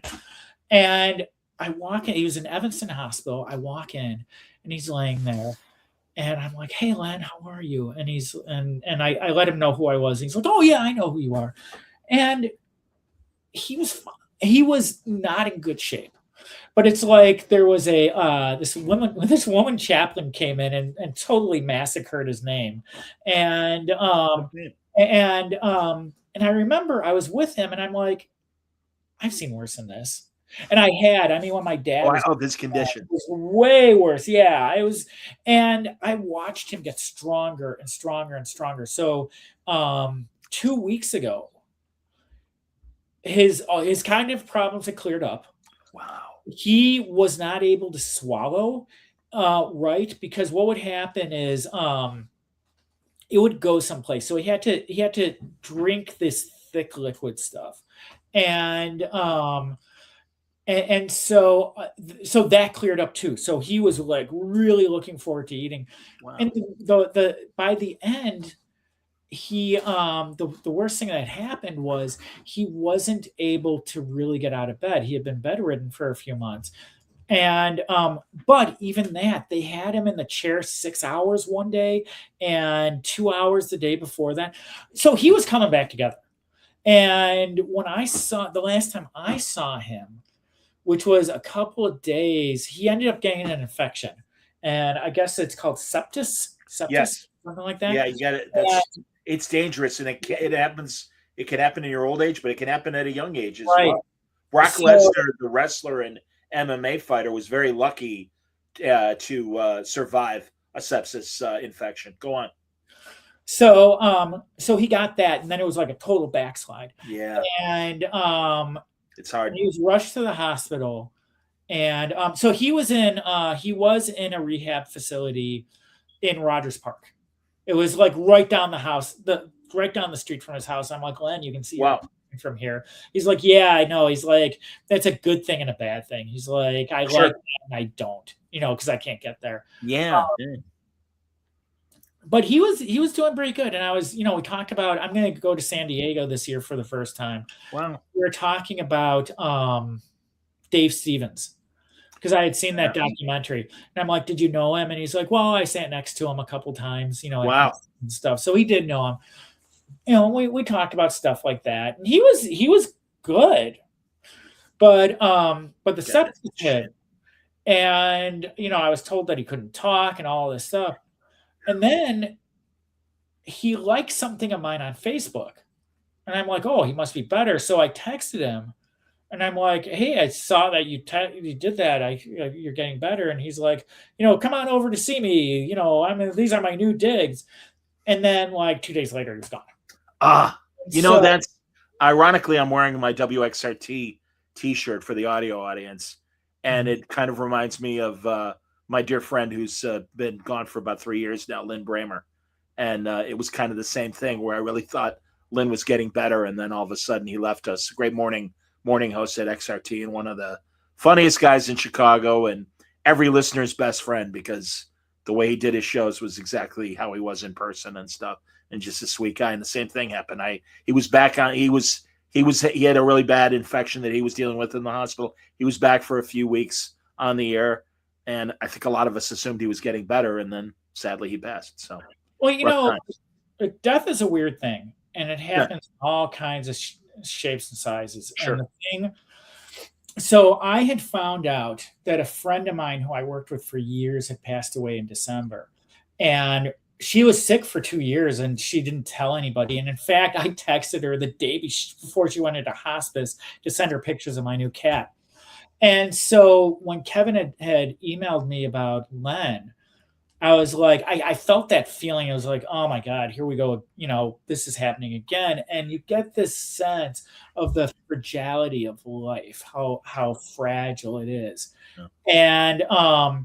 And it happens in all kinds of different ways. And sometimes you get those moments where you're able to say goodbye to people, and sometimes you just don't. And that's just the way it goes. And I hear you, buddy. When Len was getting better, I would text Scott and I would text Angel all the time, and I'd be like, because Len didn't always take care of himself, and I was like, this is like a wake up call for him, because this is clearly whatever's created us has more for him to do. And now it's like, well, maybe that was a wake up call for us, because clearly he was done with whatever he was doing. And I think that's what it is, whenever this stuff happens. And I lost my mom right before I was 16. I lost my dad before I turned 24. I've seen it. And my roommate from college passed away last year. And it's just one of those, and he was 2 years younger than me. And it's one of those things that happens, and it's just, it makes you realize that there's more. We're not here to watch TV, and we're not just sit on the couch and do nothing. Yeah. And keep moving. Dick Van Dyke at 100. That is his right. Keep moving. The thing that's gotten me, and I've got it right over here because I was looking at it, or maybe I don't have it. There it is. Did you ever read this? I don't remember, but all right. So it's a Secret Origins annual. Secret Origins Annual #2, and it's got the Wally West Flash by William Messer Loebs, Mike Collins, and the Barry Allen Flash by Robert Lauren Fleming and Carmine Infantino and Murphy Anderson. And the Wally West story is called The Unforgiving Minute, and it's taken from that Kipling poem, If. If you could keep your head about you when or if you can keep your head while all about you are losing theirs and blaming it on you, if you could, trust yourself when all men doubt you, but make allowance for their doubting too. And there's a line in there: if you could fill the unforgiving minute with 40 seconds worth of long distance run or something like that. And that's the one that ends with "You'll be a man, my son." Yeah, right. So, and I mentioned I'm reading Len's stuff again, but I was thinking about that, and in that story, it's Wally, and it's like I said, the sentimental stuff of that particular era. Wally's at his therapist, and I don't know if you remember his therapist from that era, but his therapist was always worried about how he looked, and he's like, "Oh, do I have something in my teeth?" and stuff like that. And Wally keeps talking about how he's not as fast as he wants to be. And his therapist basically tells him he's got imposter syndrome because of Barry. And he tells him, I think Barry gave you your powers. And I think Barry created that new outfit for you. And I think Barry this and Barry that. And he's like, well, how am I ever going to measure up to Barry? And then he quotes the poem, and he goes, how many people have you saved? And don't count like cosmic things, just people, like falling off a bridge or something. And Wally comes up with like 170 something people. And the therapist says, I want to save somebody from getting hit by a car, and that thrill keeps me awake at night. And you saved 173 people, and you're not giving yourself a break. You need to like stop thinking about that and start doing this. And then Wally's like, oh, that's a stupid cliche, and then the story ends with the poem. And but I think that looking at what happened with Len and that period that we had with him, and for myself, and whatever time I have before it's over, that's the unforgiving minute, And I think it's like that with all of us. And it's like I said, J.M. DeMatteis would be really great to have this conversation with, because he gave a lot of thought about death. And I'm not talking about death to be morbid. It's part of life. And it's part of the journey. No, Mark has become very introspective as he's getting older and stuff. And I've appreciated the depths of our conversations over the years. And it reminds me that I should check in with Mark and see what he's got going on right now, because I'm sure he's got something good going on right now. Yeah, I should too. I talked to him a number of times because for anyone who doesn't know it, I do interviews as well on my YouTube page. And John's coming on. So if you want to find out all the secrets about John Centricity's not revealing on Word Balloon, I expose secrets, absolutely. But yeah, he and I had a conversation online in front of everybody, basically, about death. And it was really interesting. And it's just, it's life. And I'm really, really sad that, going back to Len, and I want to talk more about his stuff. I don't want to end it like this. Oh, but, good.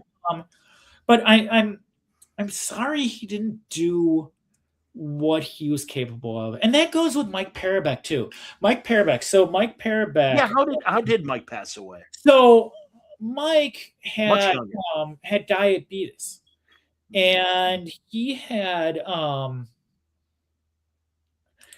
and I want to be careful not to tell tales out of school, but he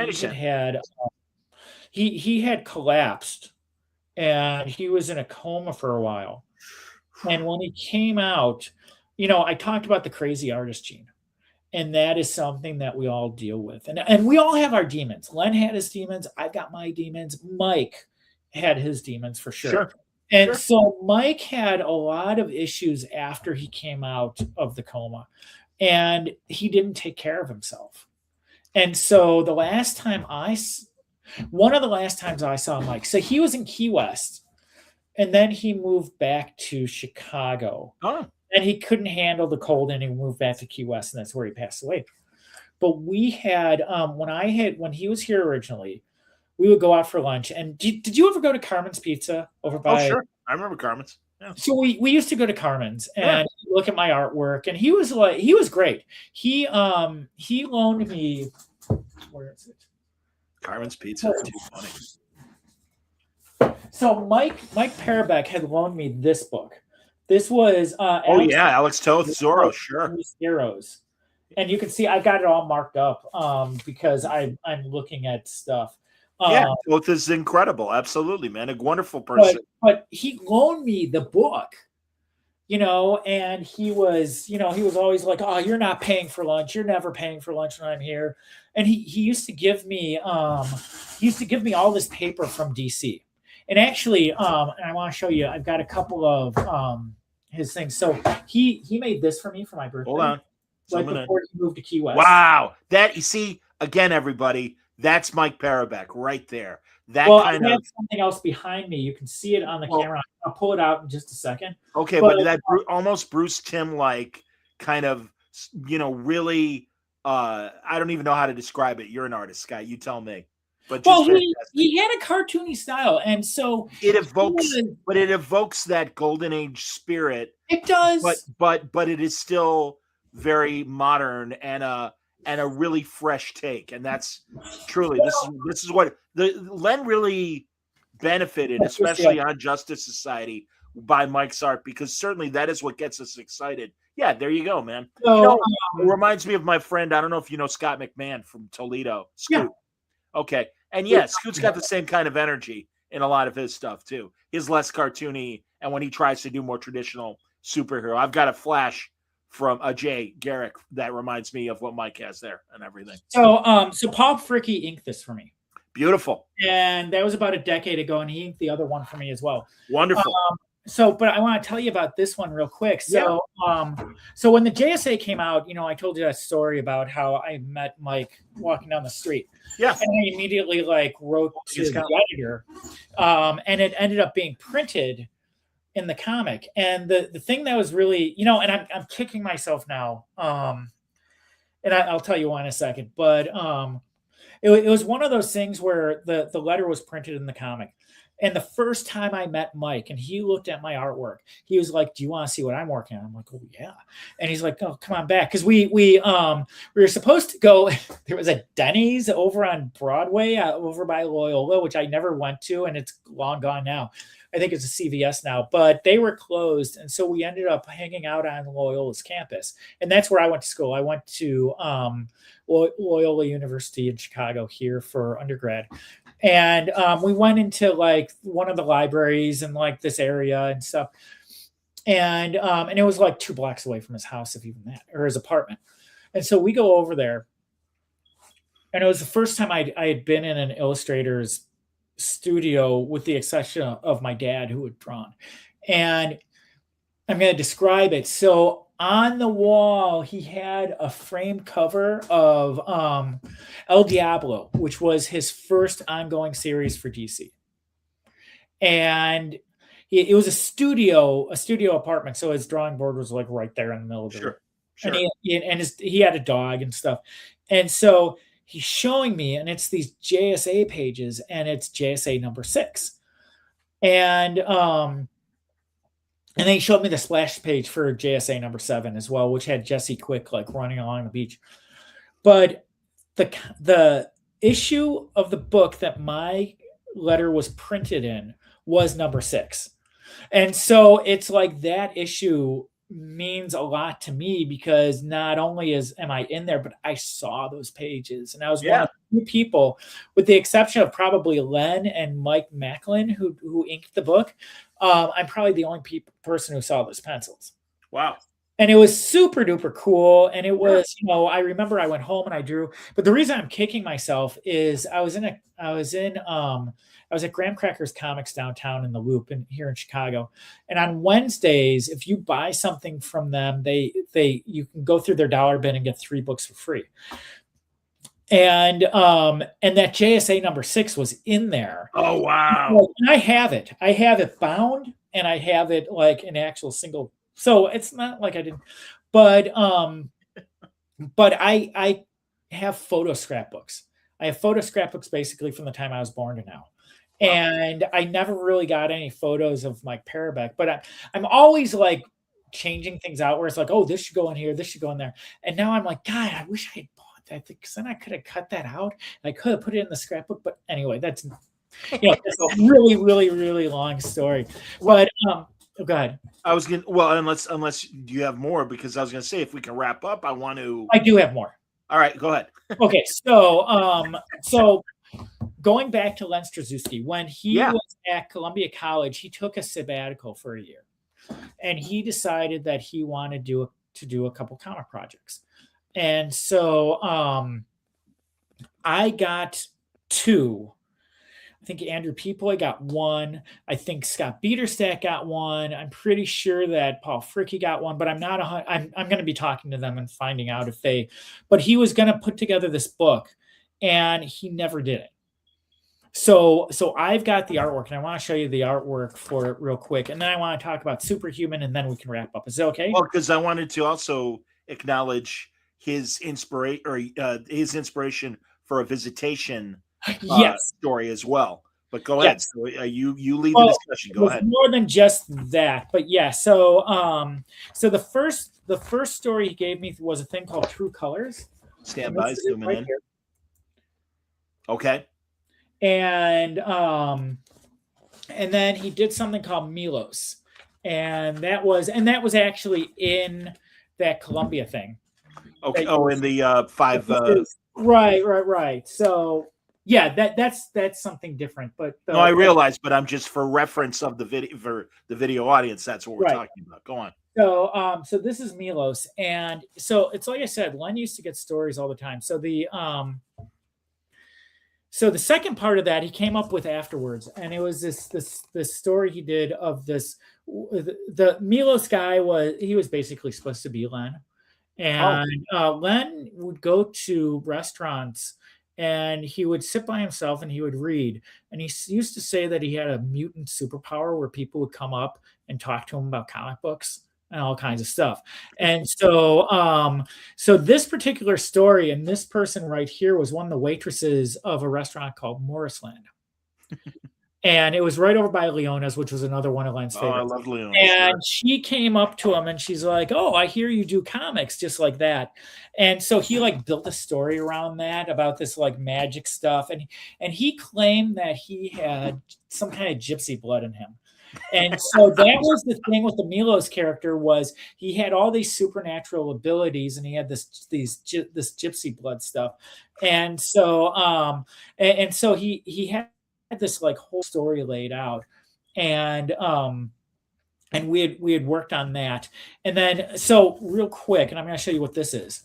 Sure. So I took all of Len's unpublished work that I did with him, and for his birthday in 2018, I made up a book, and it was the Len Strazewski anthology. And so I cheated with the Stormy Tempest thing because I didn't know if they'd let me print that, so I just like gave her a different name and changed the costume a little bit. But he did the Stormy Tempest stuff that people didn't read. He did the True Colors, which nobody has really seen, Milos, and he did this, which was the Superhuman Guide to Business. So what that was, and you got the pages there, right? I've got page 31.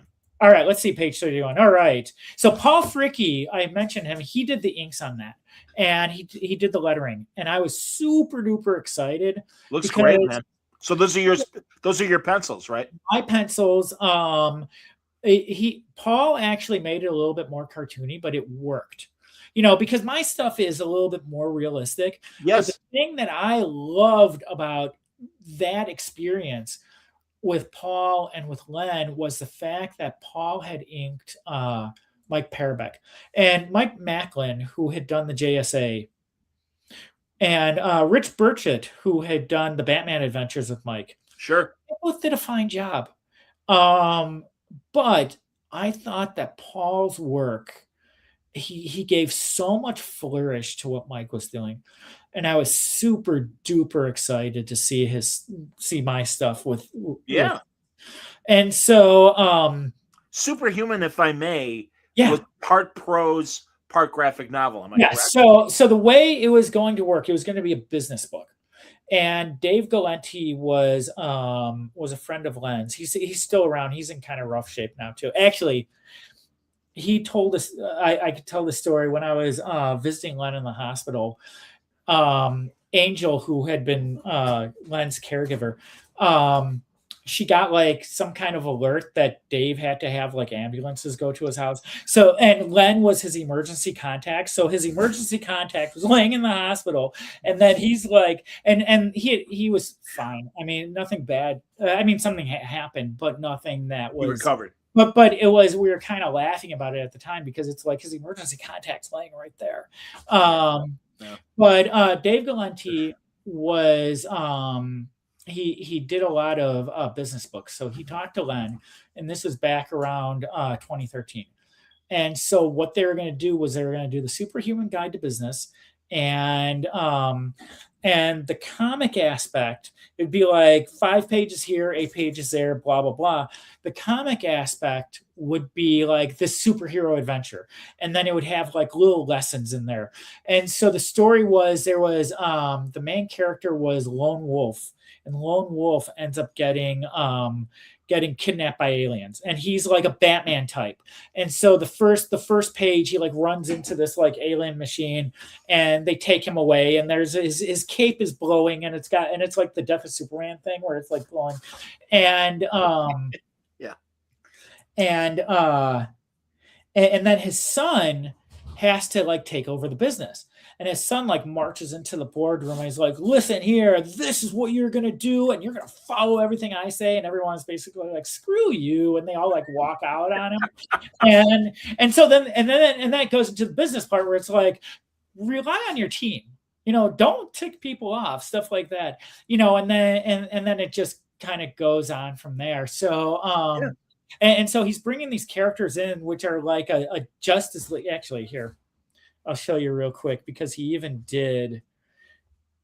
He had me. Okay, so this page right here, you can zoom in on that. So you can see that's kind of like the Kevin Maguire, like Justice League number one. Sure, yeah, the pose. Right, that was in the script. Those were his heroes that he was hanging out with. They were all business people. I think they were going to end up in costume by the end. And there's one guy who was a mentalist. There was a guy who was like fixated on Elvis, and his code name was King. Sure. And so it was like all of this stuff, and it just. I was looking at it today. I think I did like 40 pages of it. And then and then he sent me the epilogue. So he had started from the beginning. I think he got halfway through, and then he was going to go from the back and move forward. And then I never drew the epilogue. I've still got it. I was actually thinking that I might draw it now.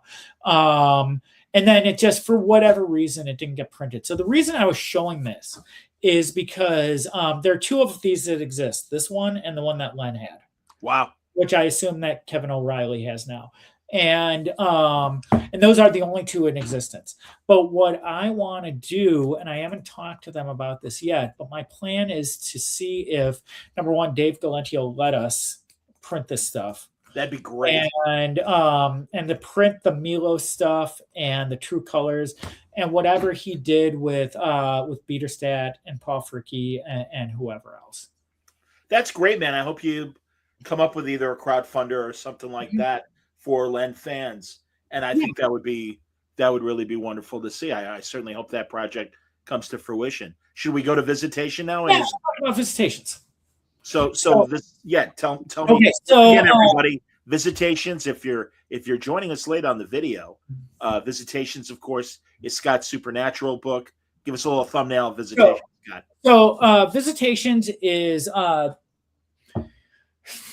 if you're in Chicago, it's the history of Chicago as seen through the eyes of the residents of the city's oldest cemetery. If you're seeing me in San Diego or Boston or wherever, it's modern history as seen through the eyes of the residents of an old Victorian cemetery. And so, much like the Mike Parabeck story, a lot of my stuff tends to come to me in dreams or serendipitous stuff or anything like that. And I actually have a post-death Len story about that, so don't let me forget it. I'll tell you right after this. So anyway, I found out that I have some ancestors who are buried in Graceland Cemetery here in Chicago. That's where the founding fathers of Chicago are buried. And Graceland, by the way, is, and especially if you go to a Cub game, whether you live in town or are visiting Chicago, you really need to go to Graceland Cemetery because, as Scott just said, there are so many famous Chicagoans that are buried in Graceland. The original Marshall Field, which was our great department store. Jack Johnson, the first black heavyweight champion, is buried in Graceland. And it's just this incredible, there are these amazing monuments because a lot of the rich ended up there. So there are these incredible monuments there. And it really is this very impressive, very small cemetery. It's super duper cool. And my family was in the poor section. So, I didn't know that, but also Scott also conducts tours. Yeah, after Chicago conventions, I do visitations tours of Graceland Cemetery. So, but getting back to the story, so I had walked through there looking for my ancestors' graves, and I saw all of these strange monuments. I went to bed one night, and I woke up, and the first issue of Visitations was in my head. And so I sat down, and I thumbnailed it all out. And I'm like, and I had been, I had done FemForce, I was doing all kinds of stuff. And I didn't want to do anything on my own, but what happens in comics are an assembly line. And so you have, a writer like Len, you have a penciler, which is what I was, and you've got an inker like Paul Fricke and a colorist and letterer, blah, blah, blah, blah, blah. Oh, and real quick, so the Milos and the True Color stuff, Willie Schubert, who's done a lot of lettering for Marvel and DC, he lettered that. He was one of Len's really good friends.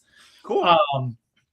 So what I would find, and especially with stuff like this AC stuff and something I did for like Moonstone and other places, is people along the assembly line who would come after me would destroy my work. And it got to the point where I'm like, I can't do this anymore. It's not that I'm a prima donna when it comes to artwork, but you also don't want it. I wanted to show it to people, and I felt right. You don't want it ruined as far as somebody on the assembly line right doing a cruder version of what you were trying to do. Certainly. Right. And just so you guys know, I'm not the only artist who has this issue. I was talking to Ron Friends about a year ago about the same issue, and he talked to me about, he's like, oh yeah, this is awful, it's awful when that happens. He's certainly understood it, and he goes, yeah, I would talk to this girl I was dating, and I'd tell her, this is this terrible, I had a really hard day at work, and and she had like a real job, and she's like, what happened, Ron? Did someone color someone's pants green or something? And I'm like, yeah. But so anyway, I drew thumbnails up, and I went to dinner with Len at Leona's, which was another Chicago restaurant. Is Leona's no longer in existence? No, and as a matter of fact, when I visited Len in the park, I walked past it. There were a bunch of locations with the Rogers. Yeah, I'm saying, but they're all gone. Right. So the building is still there. Okay. And it's all boarded up. There's like graffiti all over it. Oh. But you can look in the windows, and the neon signs that say like pizza and stuff are still there. It's really sad. Best lasagna, best restaurant lasagna in town, in my opinion. That was my favorite thing to get. And it was always a giant portion, so you could literally make like 3 meals out of it and stuff. Continue. So I took the thumbnails to Len, and one of the things with Len, he was always encouraging, and he would always say things to me whenever I take stuff to him, like, what took you so long? Why haven't you done this yet? Stuff like that. And so he's looking at it, and he goes, yeah, I think I kind of like this. I'm like, okay. And he said, this person right here, who's this? What's their background? I'm like, I don't know. It came to me in a dream. Okay, well, this is what the story is for this person. And so he gave me the background of all of the characters. And so with the 9 issues of Visitations that are out now, it's super duper hard to separate what's Len and what's me. Because I remembered everything he said. He didn't remember. And so when I started it, his name is in every issue as creative consultant. And in the first issue, he is he's there as background creator of background characters and editor. And so he's in all of it. And he came up with a couple of things, and the one that John wants to talk about is the Obama one. So we're sitting there at Leona's, and he's like telling these stories. Do you have the second page? I do. Okay, show the second page. So this one is Len. Okay, so I was telling John earlier that the dialogue is technically mine, but it's really not, because I remember what Len said. So he gave me a couple of ideas when I took him this, and he said he would sit there and he'd be like this, and he would be like, I think I want to do a Barack Obama the day before the election. And, he's looking around and he's thinking about how the next day is going to be so monumental. And then he starts smoking because, he did that. And he says something like, oh, I know I shouldn't do this, but, I need it right now. And so that's the way Len would think, is he would think of these little details. And when I did this, part of me was like, should I put that in there or not? I don't know. But that was his. That was his totally. And even the dialogue was mostly his. But he also did, in the last issue that came out, one of the characters is this skeletal horse with wings, because it's comics. And he said to me, and this is the first meeting, I didn't forget it. And he said, he goes, I'm thinking there's this great Reader's Digest story about this horse that delivered milk. And the owner of it was blind.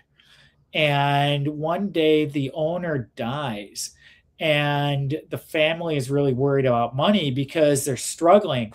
And the horse just went and delivered the milk anyway, even without the owner. He's still doing his rounds. Yeah. Right. So that's the origin story of Kincaid, which is the horse in Visitations. And it's right there in Visitations number 9. And the other part, and this is the funny story about this. So after I did the first issue, I realized that one of the main characters had to actually die. And not all the characters in there are ghosts, but the main character definitely is not a ghost. And I knew that she had to die.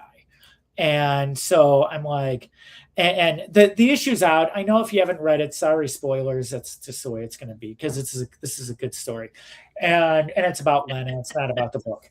So I go to dinner with Len, and as you can tell, all of our stuff revolved around dinners. And we went to Kalo's, which was in Andersonville. We went to Morrisland, which was in Rogers Park. Leona's in Rogers Park. He liked Andy's in Andersonville. I really loved Andy's. Good Mediterranean food. I don't like it. And then I like Races as well, but I don't even know if Races is. I know it left Andersonville. I don't know if the one in by the Expressway is still there or not. They used to be down the street from Edna Bevick's and Ditka's used to be a Races over there as well. But great Mediterranean food, and I like Andy's, so I will disagree with Scott. Okay. I like Andy's. That's fine. And I'm Greek, so I know that food. But his last favorite was Charcoal Delights on Foster Avenue. Sure. This is hilarious. Not only is these Chicago stories, but very specific neighborhood Chicago stories. So you'll forgive us, everybody. Keep going.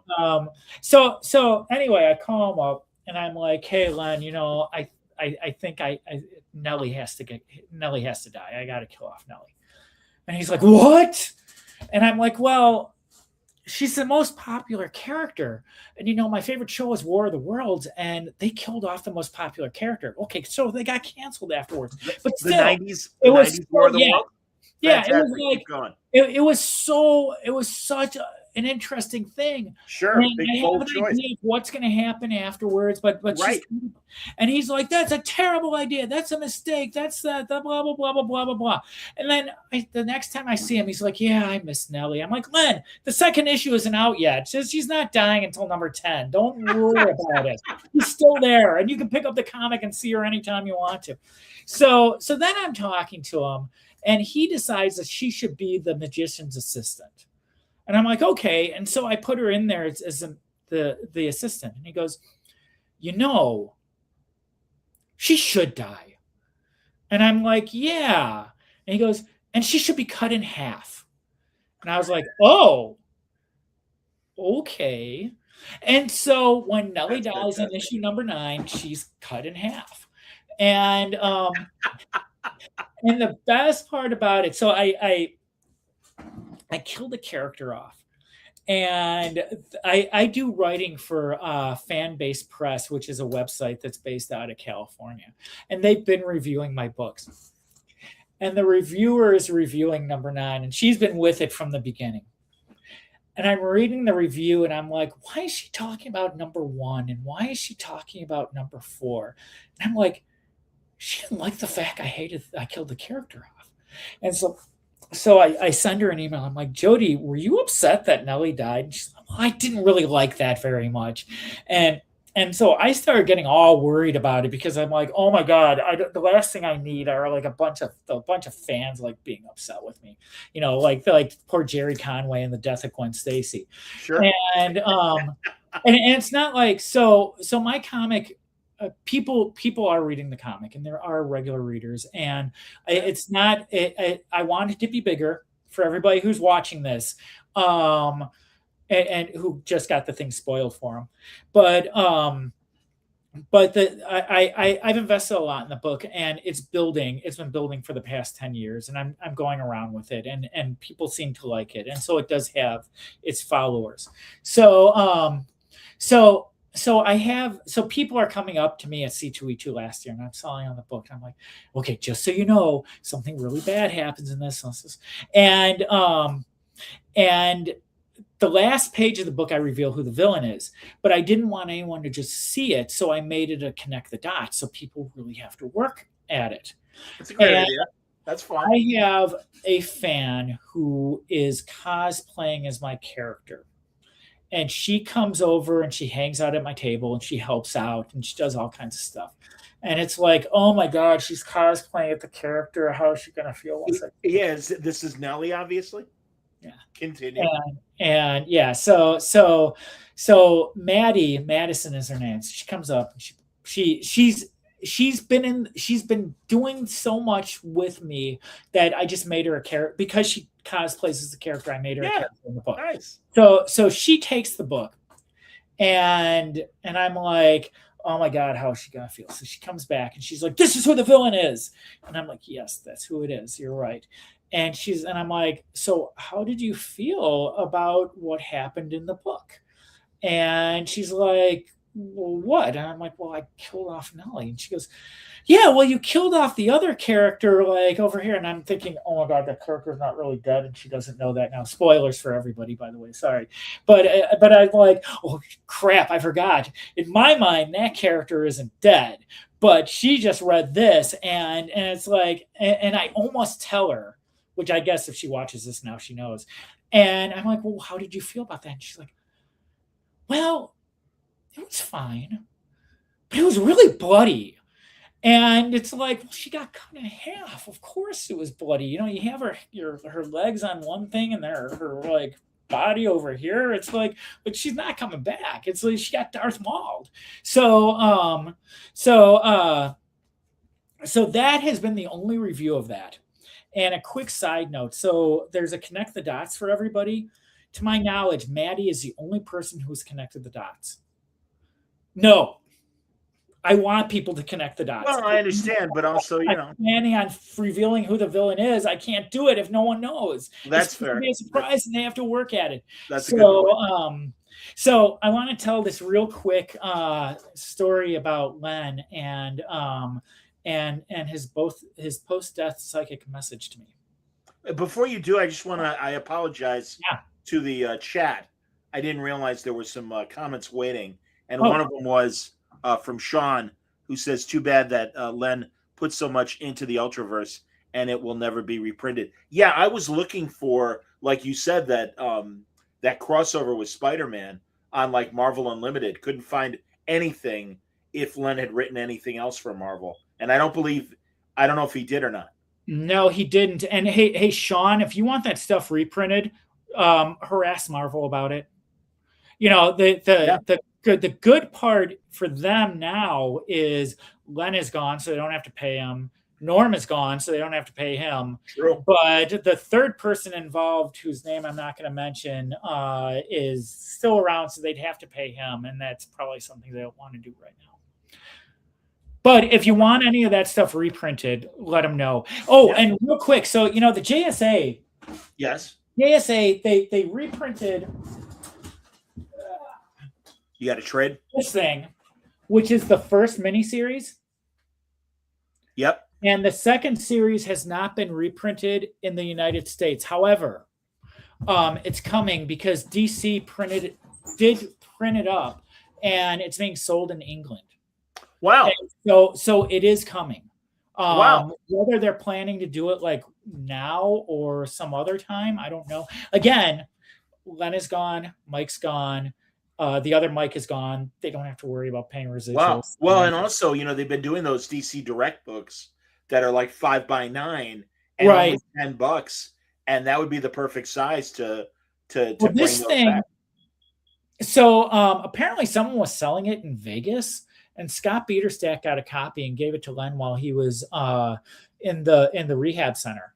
And so I saw it. I held it in my hands. It exists. Oh, but there's something really funny about that. So, since he died, I was talking about some of like the tribute stuff. And somebody posted. So there's a picture of Len that's floating around where he's got a hardcover of the JSA in his hand. I made that for him. I had the books bound. I made a cover for them and everything. And on one of the comments on Facebook, somebody like posted, "Oh, I have that exact collection." And it's like, no, you don't. There's only one that exists, that one. And so, and the other thing that was really goofy was there was a comic news website. I'm not going to tell you which one because I actually sent them a note and made them change it. But they posted an AI picture of Len that where he looked healthier than I ever saw him. And I've known him for 30 years. And I joked with Peterstad about that. I'm like, it's Earth 2 Len. It's Len with the alternate universe. But it was disturbing. It was I understand. really, really, really disturbing. And I totally understand. we're living in a new world right now where, this computer stuff is coming along. And and actually you should come on an episode. Franco and I are doing a Love Boat rewatch. And I actually used a little of AI to compose something, and it did generate fake photos of myself and Franco. And I was so embarrassed by it. I immediately took it down and fixed it. Some of that stuff is worthwhile. I think that, it's like television or the internet. If you could be used for good or it could be used for evil. Sure. Humanity. Well, when it comes to AI, I always like to quote my dear friend Tony Fleece, who's really having a moment in comic books these days. Wonderful writer.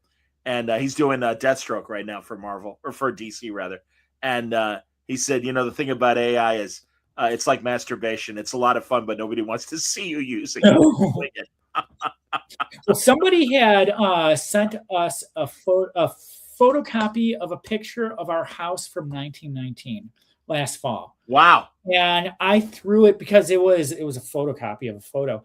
And I threw it into Firefly. And I was like, hey, can you clean this up? Clean it up, yeah. And it added stuff. And it's like, take that out. Yeah, that's, so, once it was cleaned up, it was like, wow, that's really interesting. And then I'm like, can you color it? This is what the house. And so it doesn't look real, but it's a nice tool if you're using it right. Right. Correct. So, Jason SNL, when Jason Momoa hosted a year or two ago, did a very funny sketch of how people have been, using their photos and animating old photos. And I actually did that with one of my grandfather, and they made him look completely different. And it really disturbed my sister. Oh, and yeah. She's like, I don't ever want to see that again. I got to tell you this picture of Lennon. Maybe I'll text it to you later. It was just like, what? Why?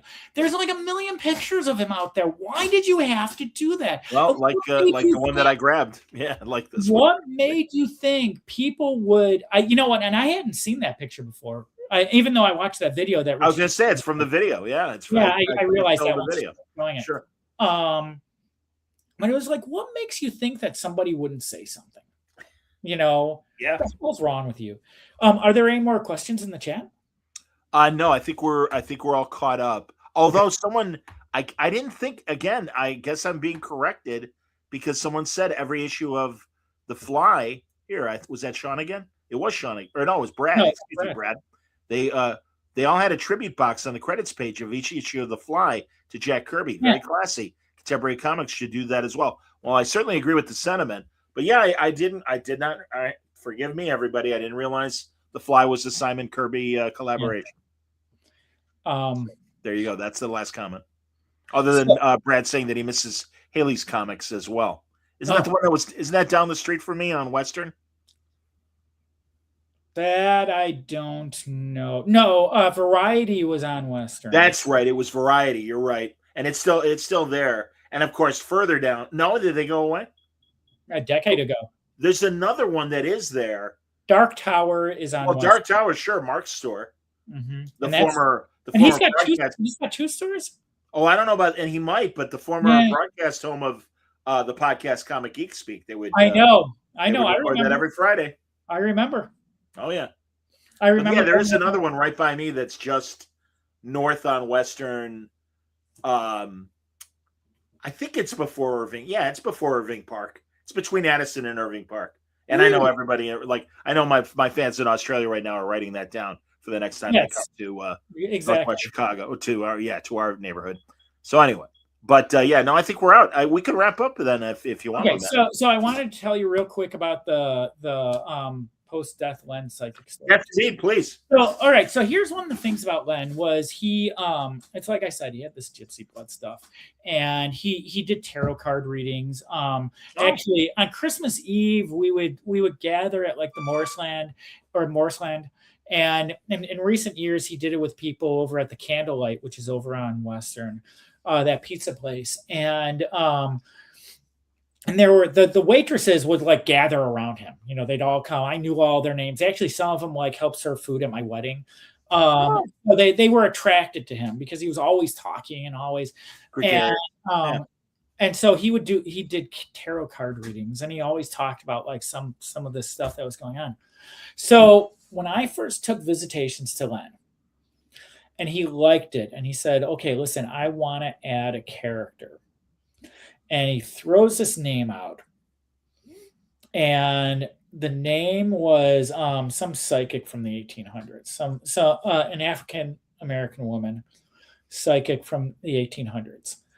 And I was at the time I believed that he was going to write some stuff, and I would draw it, and I would write and draw some stuff. And he didn't want to do that. I think that he really wanted me to kind of like do my stuff and run with it. And he didn't want to take credit for that. And actually, Scott Biederstadt and he went to a horror convention last year. And Scott was like, he didn't have anything. I'm like, why didn't he tell me? He could have taken Visitations. It's as much his as it is mine, as far as I'm concerned. So he throws this character out there, and there's like a real person. And I'm like, well, I don't want this to be the League of Extraordinary Gentlemen. You know, in my head, I didn't say this to him. This is the first time I'm like telling anybody, but I didn't want that. I wanted it to be fictional as possible. And so I was like, okay. And I stuck it in the back of my mind, and it never happened. And so I just like went on and blah, blah, blah, blah, blah, blah. And so I wake up yesterday morning, and I'm like, and it pops into my head, Len's character. And so I start going, and I'm like, okay, the internet has all the answers. I'm going to find out who this person was. So back up real quickly though. I belong to an art club here in Chicago called the Palette and Chisel Academy of Fine Arts, and we're able to draw and do sculpture and all kinds of stuff. And I was sculpting the bust of one of the model's heads, and this model named Sarah Siegel. And Sarah is she's from New York. She's I don't want to say too much because I don't know. There's some stuff that's private, but she's from New York. She's Jewish. She's got an alternative lifestyle, and she sees music. Okay. So when music plays, she sees it. And I was trying to sculpt her about a year and a half ago, and she had one of those really characteristic faces. I mean, she's Gen Z. She's like 24 years old, but she had these really interesting, and I actually learned more about the human face. Really interesting what you did for the character. Just character. Okay. So the human face, a quick art lesson for people. If you're trying to draw the human face, the stuff you see is not, you see some of the skull, and you see, but you don't see muscles. What you see are fat pads. And so this business right here, that's what that is. Describe for the audio audience as well. Oh, sorry. So any bumps in your face, if you take a look at an Alex Ross painting of Superman, and you see like these little bumps in his face, like underneath the eye or by the mouth, that's what those are. Those are pads. Yes, I understand. Right. And they're there to protect. It's almost like a helmet over the muscles. It's like a football helmet on our face. I'm with you. And so anyway, Sarah's like, we're all over the place, but I didn't quite understand that. Her face was like a map. It was really, really, really interesting. And I adore Sarah.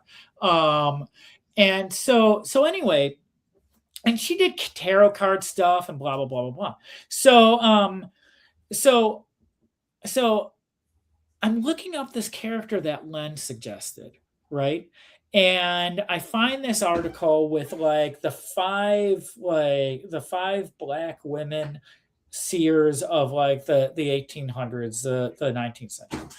And so I'm looking and I'm looking, and I see the person who I think was Len's, and it was somebody who like died in 1878, which would have been a little bit early for Visitations. But then the one afterwards was, I'm reading the description, and the description of this person was Sarah Siegel, like Wow. exactly. And it was like one of those things where I'm led to this thing because of Len, because he made a suggestion to me a decade ago, and it ends up being, it wasn't the model because Sarah Siegel's only 24 years old, but here she is, like right there. And it was everything right down the line. Boom, boom, boom. You could have like checked it all. And I was just like, oh my God, Len just sent me a message, you know? That's and great. I choose to believe that. I hear you. That's excellent, man. Very, very cool. Well, we're all sorry that he's passed. 71 years old. Taken from us as always too soon. But what a body of work that he's left in his wake. And I'm really glad that at least that first volume of JSA exists. So everyone should probably head to Amazon. And again, absolutely worth it. Mike's art is incredible as well. And I guess go through the dollar bins to look for Prime and maybe even The Fly from Impact. And So, but the good news is on that, not the Fly. Real quick on that, not the Fly, but Prime. When Prime was in its prime, they did a collection, I think, of the first 6 issues, and Alex Ross did the cover for it. And my guess is you can probably find it on eBay. Yeah, and I was going to say, absolutely, man. Everybody look for it there. And of course, the second collection of JSA, it is on Amazon UK. So okay. if you don't want to wait for the US version, you can definitely find it there. They'll take your money. Yeah, I'm sure they will. Take your money. I So hear you. I'll find it there. Remind people as well, we've got 9 issues of Visitations, but I know you were remastering that first issue. Right. Or is it already done? It's done. Beautiful. The first issue is remastered. So one of the things that happens when you're an artist is you're always learning. And I'm going to give a quick plug to the Joe Kubert School of Cartoon Art, which is in New Jersey.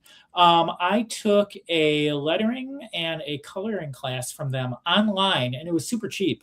And it changed the way I looked at comics in general. And after I did that, I took a look at Visitations #1, and I was horrified. And so I just recolored and relettered the first issue. You can get it from me at any time. My email is visitationscomicbook, all one word, @gmail.com. If you want a print copy, you're more than welcome to order it. If you want a free digital copy of it, I'm happy to send it to you, no charge. That's excellent, man. Very cool. So yeah, man, take advantage of it. And what's the name of your podcast, Scott? For the longest time, I didn't have one. It's Visitations Conversations. I'm going to be talking to Mike Carlin on Thursday. I live stream it, but I don't tell anyone when I'm live streaming it, but I do advertise it after it's done. Just in case there's like I'm not as adept at this as you are, John. And so you're the master. I don't know about that, but yeah. But yeah, it's so Thursday I'm talking to him at 2:00 California time. It's on YouTube. I think my YouTube station is Scott Larson or something like that. And I have if you want to learn about Len, you can go to YouTube, and there are other conversations with him. He gave a talk to like some kind of nerd comic thing about a decade ago, and he was showing JSA. I just saw that. It's really, really good. Cool. If you want to learn about my history, American Academy of Art, before they went out of business, I did a talk over there, and they recorded it, and nobody bothered taking it off of YouTube, so it's still there. It's about an hour long, not as long as this interview is, but I talk about Len, I talk about Mike Parabeck, I talk about Andrew Peepoy, I talk about my dad and American Academy and all kinds of really cool stuff. And it's neat. I every once in a while I'll take a look to see if it's still there. I like it. We'll have to talk afterwards, because if you don't have a copy of it, I can make one for you, and you can. That'd be great. We'll discuss it as we're done. Thanks everybody for watching and listening. I am gonna. I did record a League of Word Balloon listeners Ask Me Anything chat from last week. We were supposed to do the book club last week, but Brian Bendis has been sick. He had to postpone. We all understood, but I felt like I left my patrons hanging. So we had this wonderful conversation last week.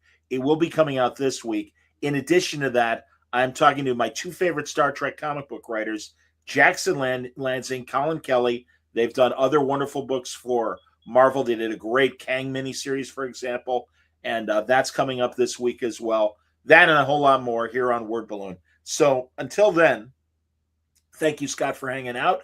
Thank you, everybody, for watching and listening. Until next time, and learn from the, unfortunately, Len's bad example. Everybody stay safe, stay happy. Please keep moving. Please stay healthy. See you, everybody.